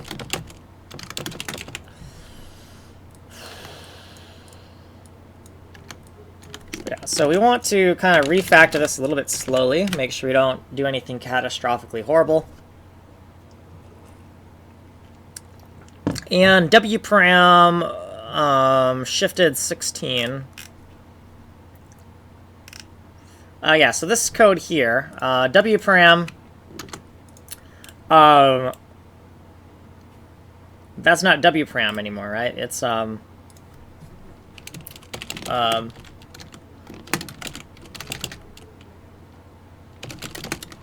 let's just make a note of that, right, before we change this. So this equals that, right, and put that in there, right? So a little bit of refactoring, and I think we're good. Okay, let's give that another shot. And now we might have not all these variables are used. This is used and this is used, but this one's not. So it might give us a mistake there. Should be handled error implicit function declaration. So if we go over here, I'm going to guess that we called it something else, right? We called it halt. Let's just, I know this is kind of ugly, but right, because now we have two different things that point to this, but let's try to start using our new convention of how we do this, even though that does kind of like make things kind of ugly because we have two different macros that point to the same function, and that kind of sucks, but I do want to slowly make the code conform to the new style, so I think that might just be the simplest way to do this for now. A gradual partial refactor, so the code isn't as completely uniform as we would like it. But this is not a theoretical world, this is the real world, so sometimes things get ugly. Implicit declaration of error. So let's just find this for a second. Is it in this code? No, it's in this code. So let's go in this code for a second. And it's right here. Okay, cool. And to fix that, we just need to define ERR, and we have a define for that. I thought we did. Hold on.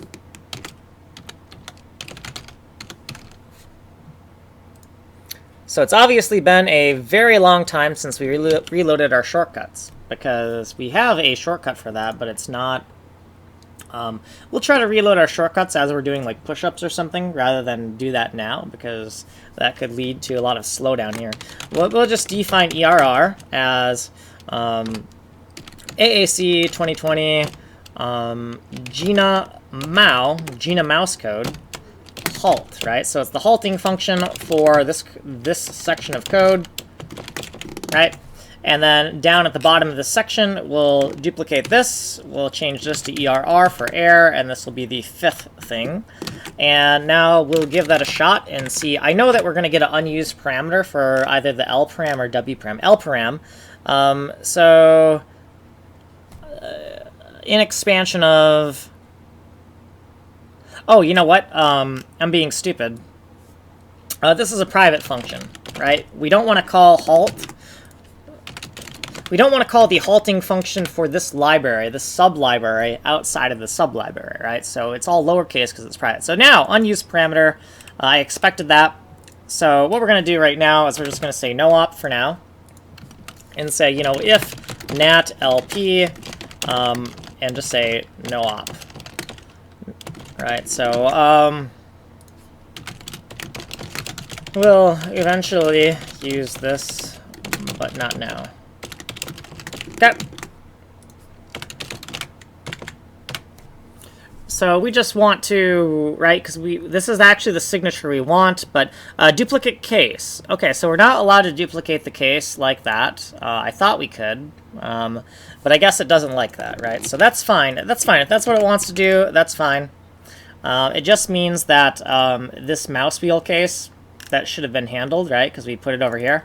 The WM mouse wheel, we now have to just nuke this, right? So this thing that we're refactoring, we just got to commit, and we just got to nuke it out of there. And this is the fall through. So let's I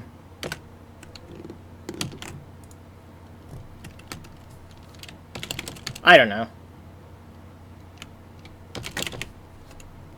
Put some F's in there for fall through. I don't know. I want to make this section a little bit more obnoxious.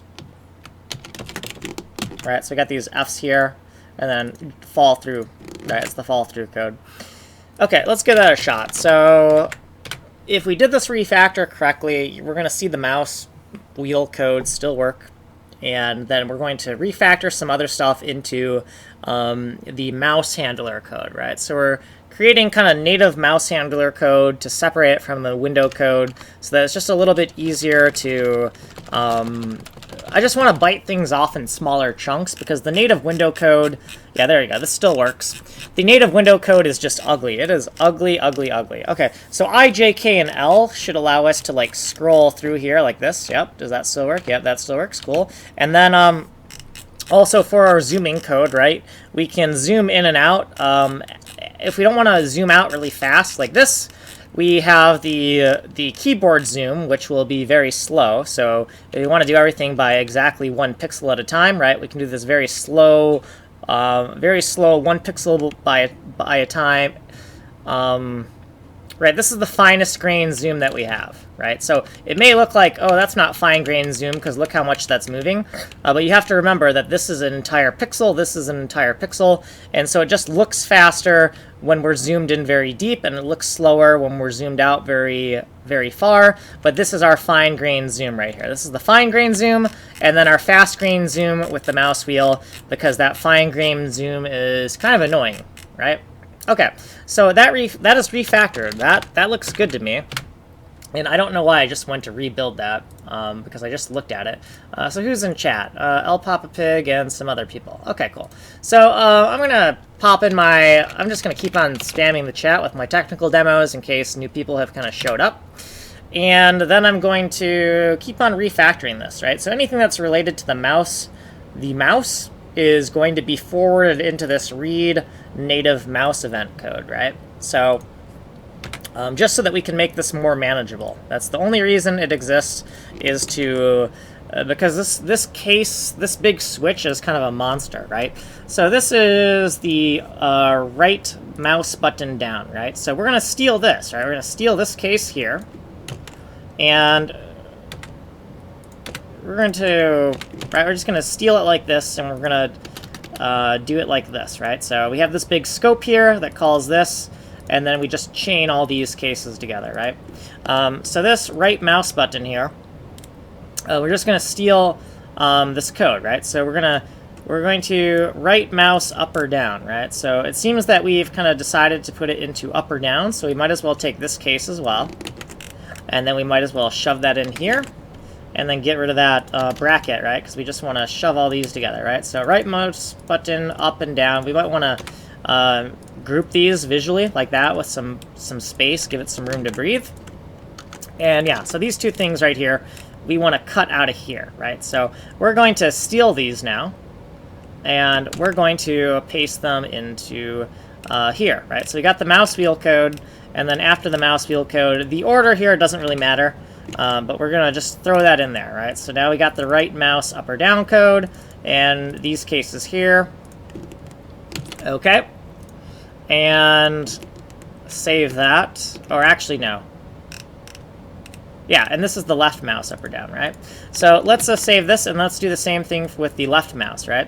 So let's take this code here and let's paste it, and then let's just steal these numbers, and then steal the names as well, right? So this name and that name, and then let's make sure that those are accounted for, right? So let's go boom, boom, boom, and boom. Make sure that refactor looks correct. Yep. So we got these two things.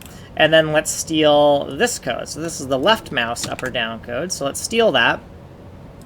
And let's go over here. So we got, I guess it really should be the left mouse, then the right mouse. So we can reorder that now, right? So left mouse first, then right mouse, right? Because that's just the logical ordering, right? Left, then right. Because we read left to right. Well, not everyone reads left to right, but I'm an English speaker, so that's the way I do it. Okay, so WM mouse move, also scanline order, right? So everything's left to right usually. Left to right and top to bottom are the orderings that I use. Okay, so WM mouse move.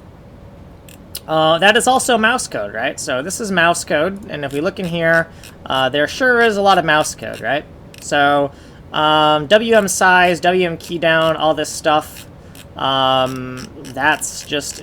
we don't got to worry about that, right? So let's first of all, let's take this, right? So all this big chunk of G's, this is a big chunk of code.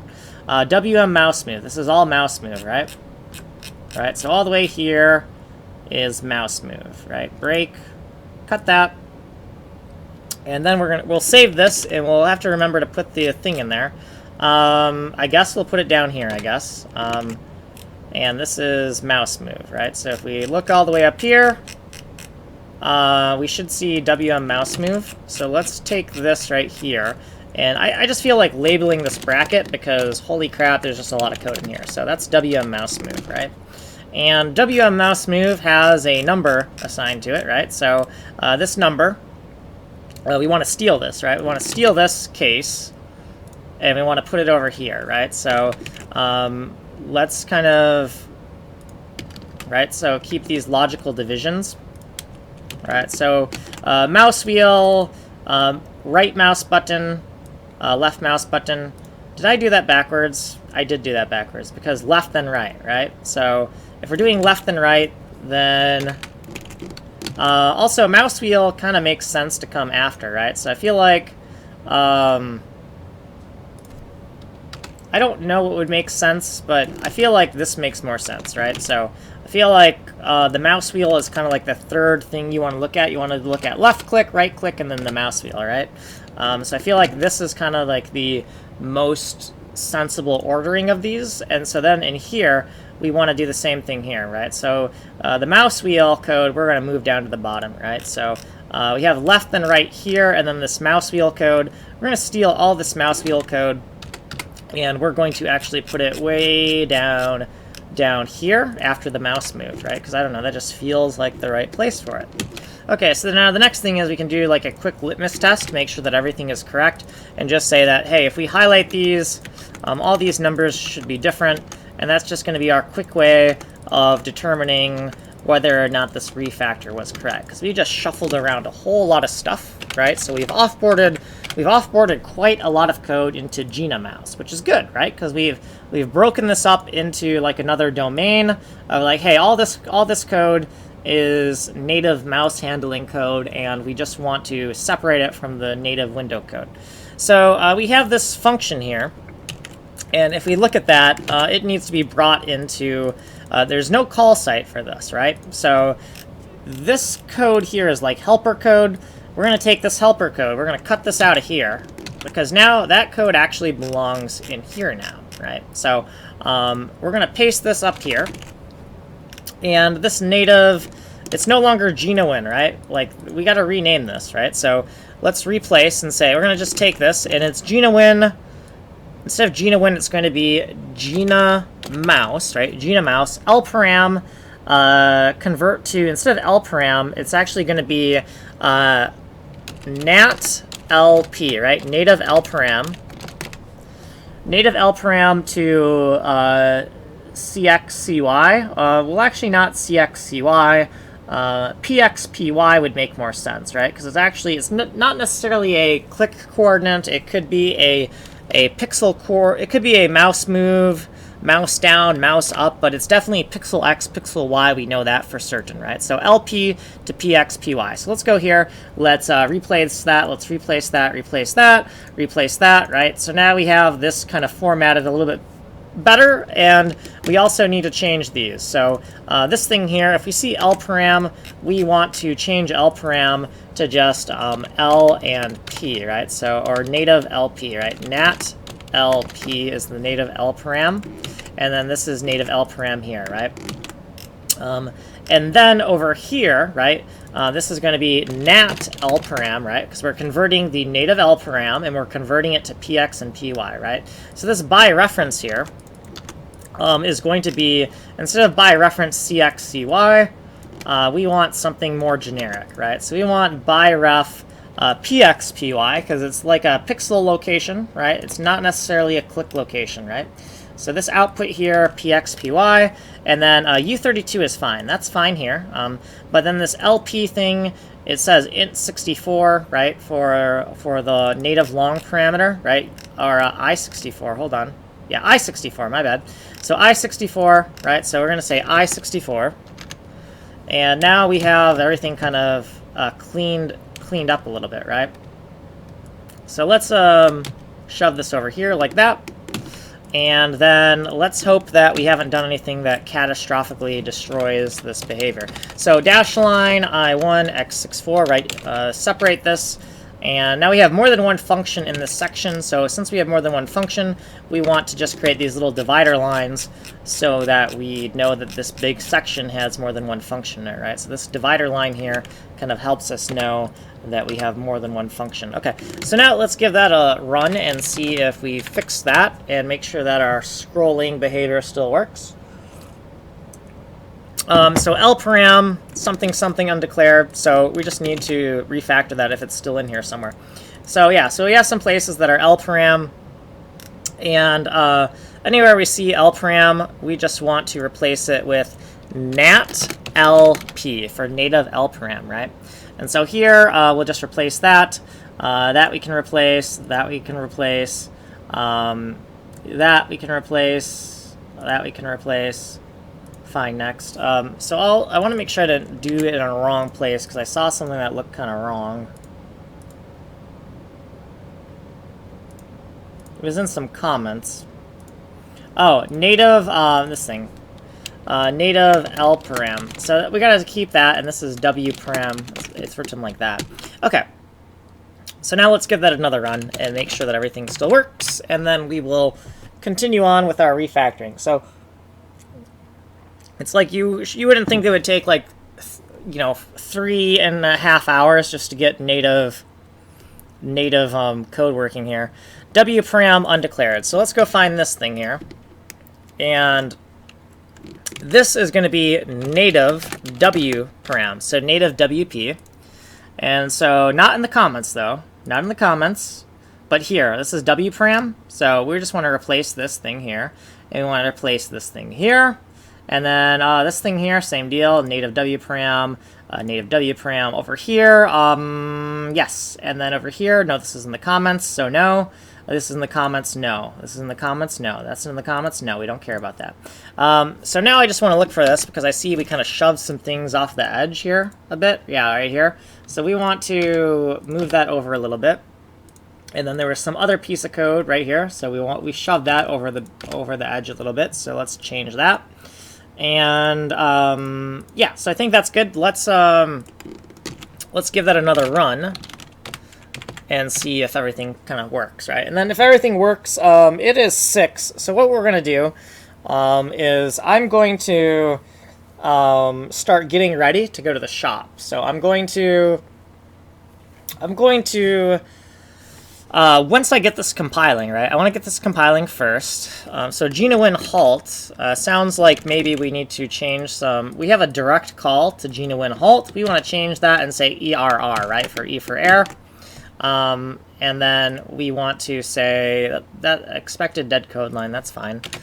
And anywhere else, I probably should have searched in other places for that, but we'll see. So yeah, we are mucking around, right? We're doing a lot of stuff, right? So it's not like we're doing much logical changes, but we're just moving around things and renaming them.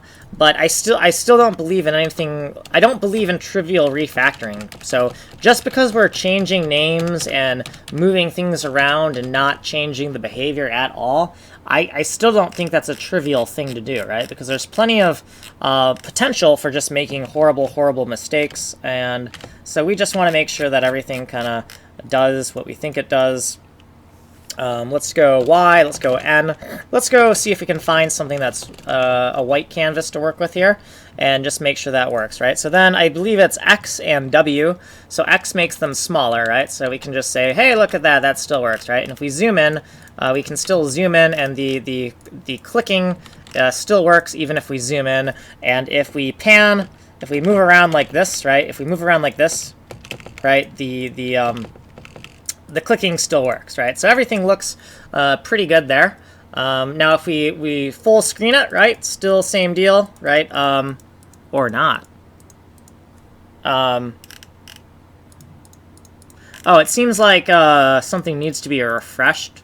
There's some code that needed to be refreshed, I think, right? So it didn't, like once we toggled the zoom, it started to work, but it looked like the screen resize invalidated some state. So we'll have to fix that, but one thing at a time, right? So nice, right? We got all this kind of fine-grained detail down here, and then we can kind of zoom out, and look, it's all right there. Okay, cool, very cool. So now that everything is compiling, right? Git status, git commit-am,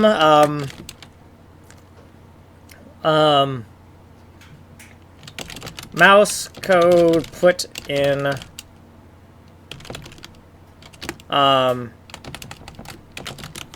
this code now in GINAMOU.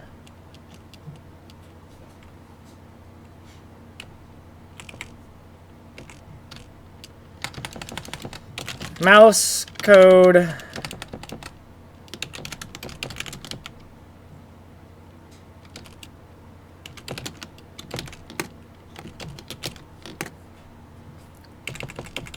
okay, so I just want a message that's going to make sense. So mouse code moved from GINAWIN to GINAMOU, right?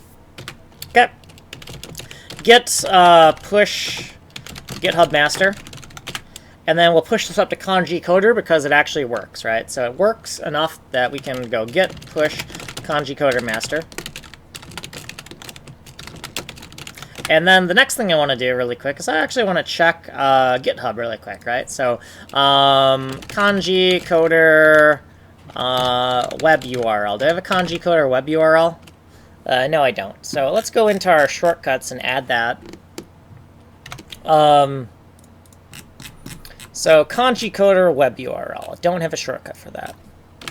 Kanji coder web URL. Kanji coder web URL. What about just kanji coder web? Kanji coder web. How about kanji coder GitHub web URL? Which is kind of redundant.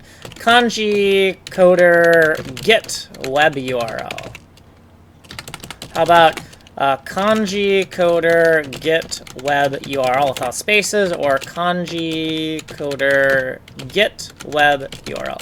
Okay, so I don't have shortcuts for that, so we're just going to look it up. So we're just going to go to GitHub, www.github.com.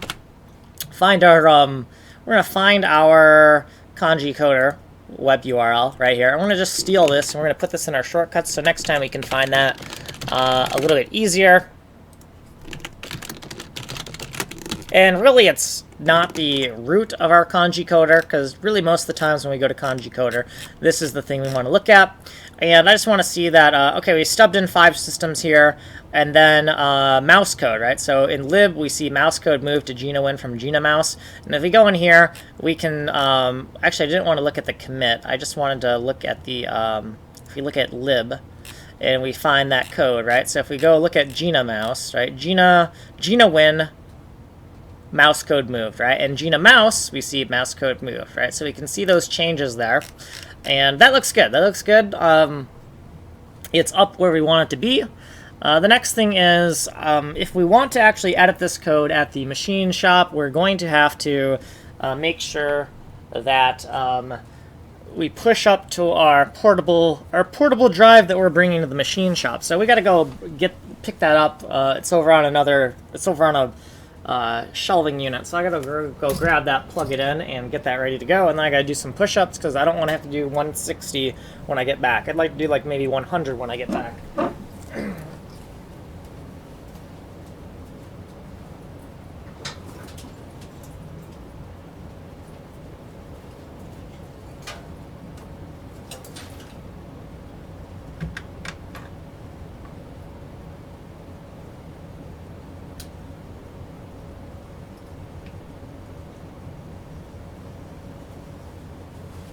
Okay. So we're going to push these changes up to, or not push them up, we're going to pull them down from, we're going to pull down onto our thumb drive so that the machine shop computers don't have GitHub, right? So we gotta do this kind of like the low tech way, right? So in Git, we're just going to go to our AutoHotkey folder. Sorry, not AutoHotkey folder. We're going to go to our engine folder, and we're gonna do this. We're gonna go git status or git fetch. How about git fetch, and then git status.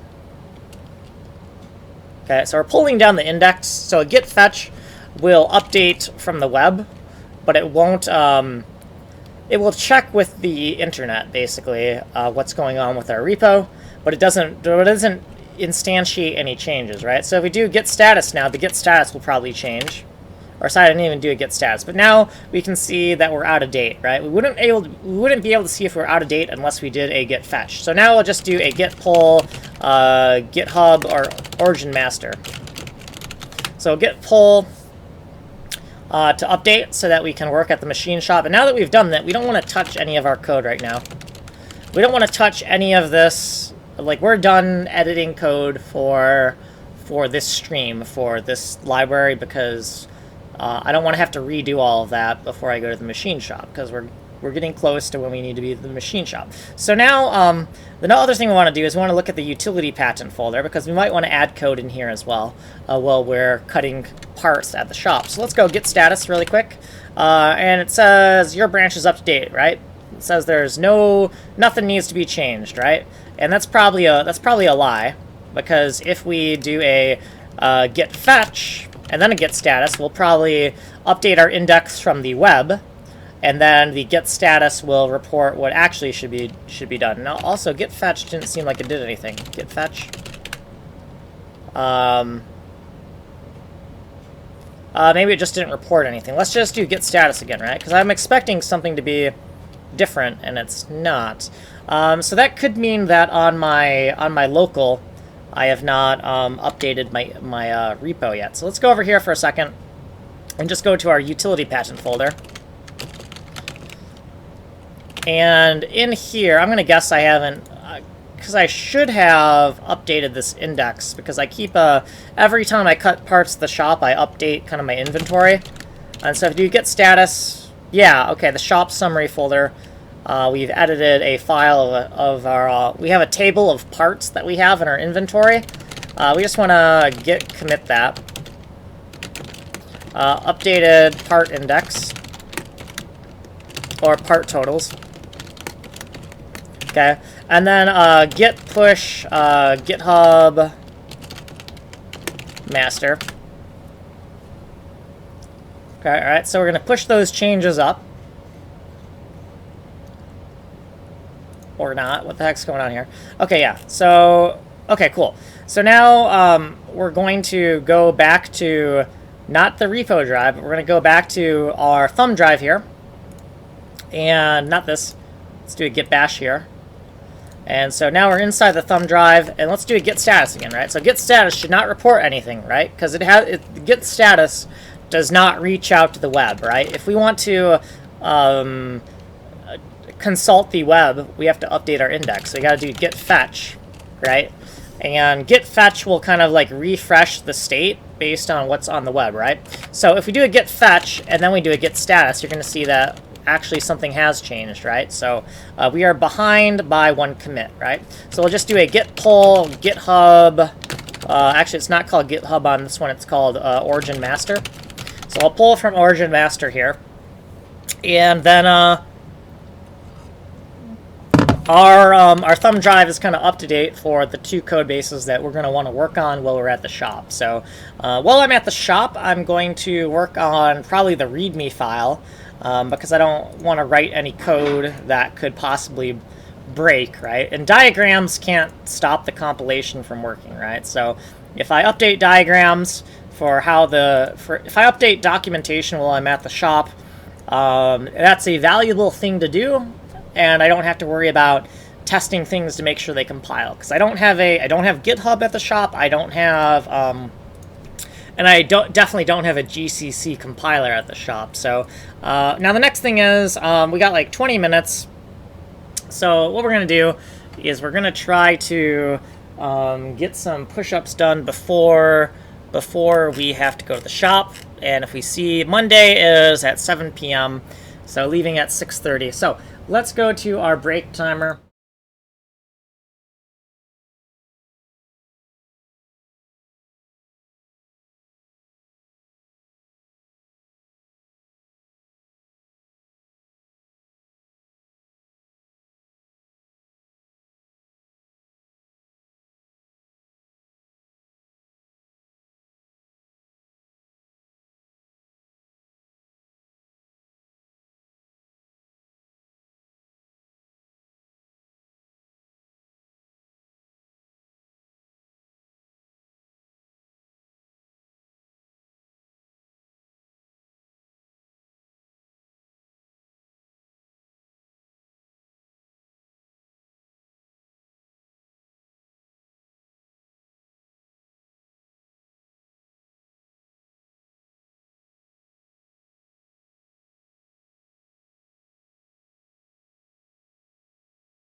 Okay, so I gotta go. I gotta get going to the shop because it's 6:24. So, no, I don't want to do that. So let's stop this, and I'm gonna say goodbye for now. This was video number 162. I'm out of here. We are still doing. We're not doing DRAGCOM anymore. When we come back, we're going to be working on, well, I mean, we are working on drag code, mouse drag, right? We don't really have a exact name for what we're doing right now. We just know that it's mouse dragging code, and the exact places where this mouse dragging code is going, it might not all be in DRAGCOM, right? So when we come back, it's going to be part 90, right? That's going to be part 90. Or 88, oh, 89, sorry, 89. I read that backwards. This is going to be part 89, is what's going to be when we come back. So I'll be back later tonight.